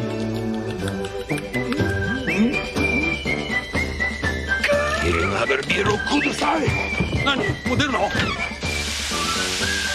Mr. Beer. Kirin Lagar Beer. What was that? That's the Japanese Harrison Ford. We have Japanese Harrison Ford commercials. That's why you guys are the best. This is why you're the best. I was like, and now I thought it was a deep fake, and it's not a deep fake. That's really Harrison Ford. Oh yeah, back in the day. That's so it.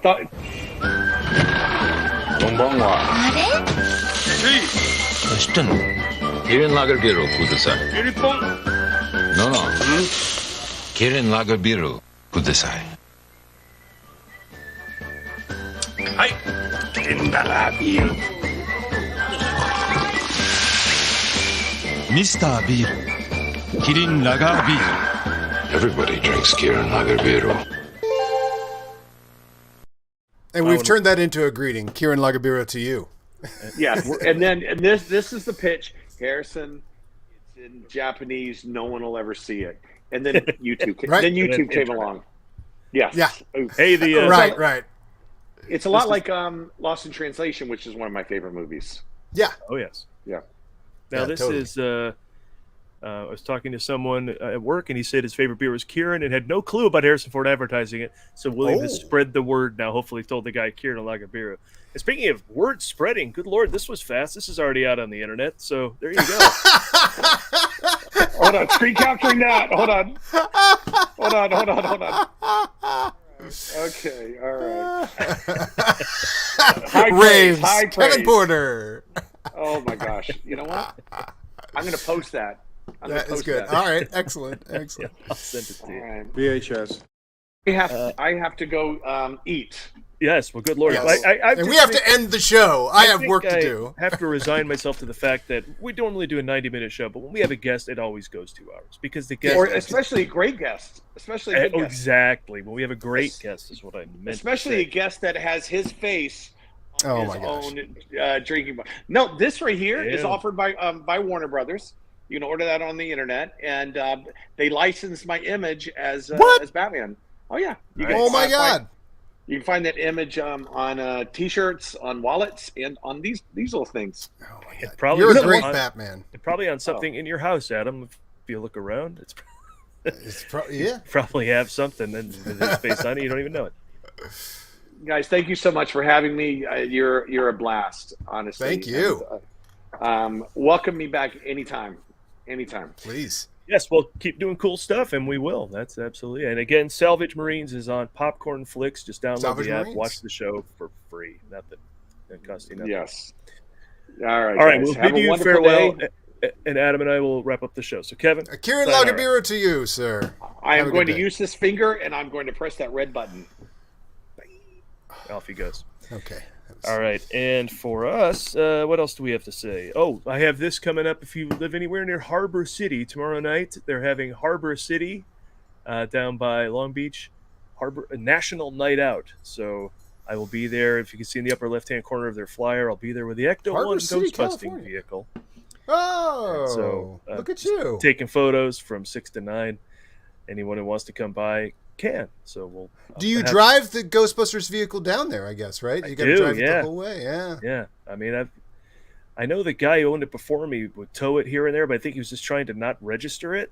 Oh, okay. I registered it. I insured it. I repaired it. I did the whole thing. So I'm going to drive it down there, and then it'll be on site at the National Night Out, along with food and merchants and games and stuff.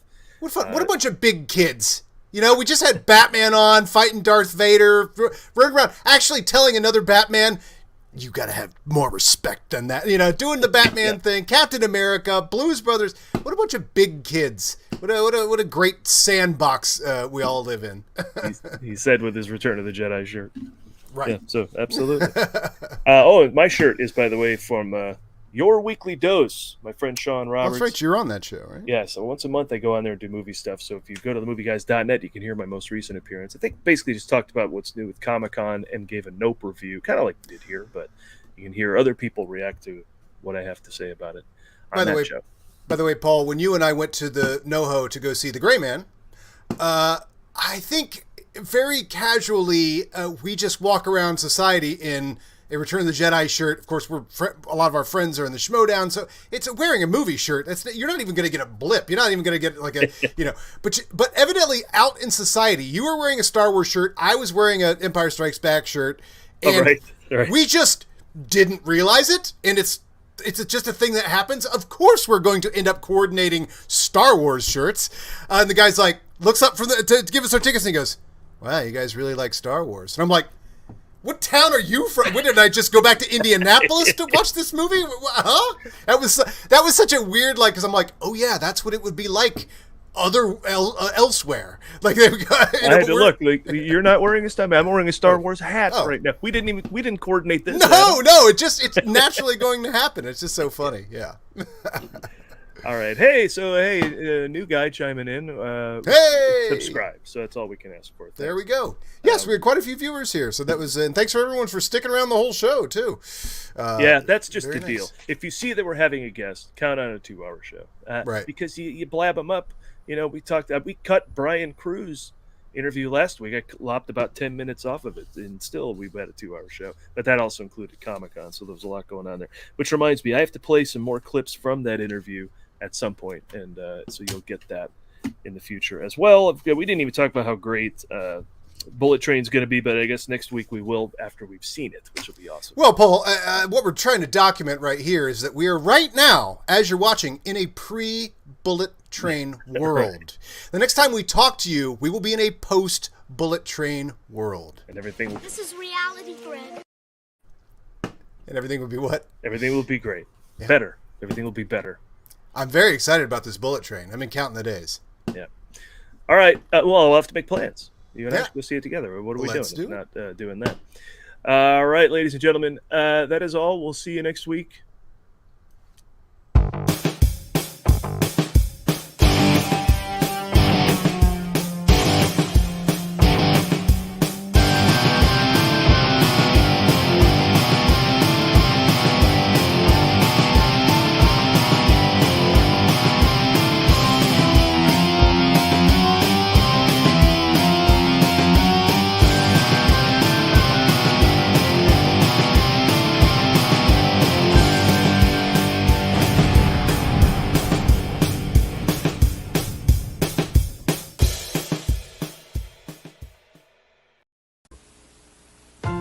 When the clock strikes 6:30, babe, time to head for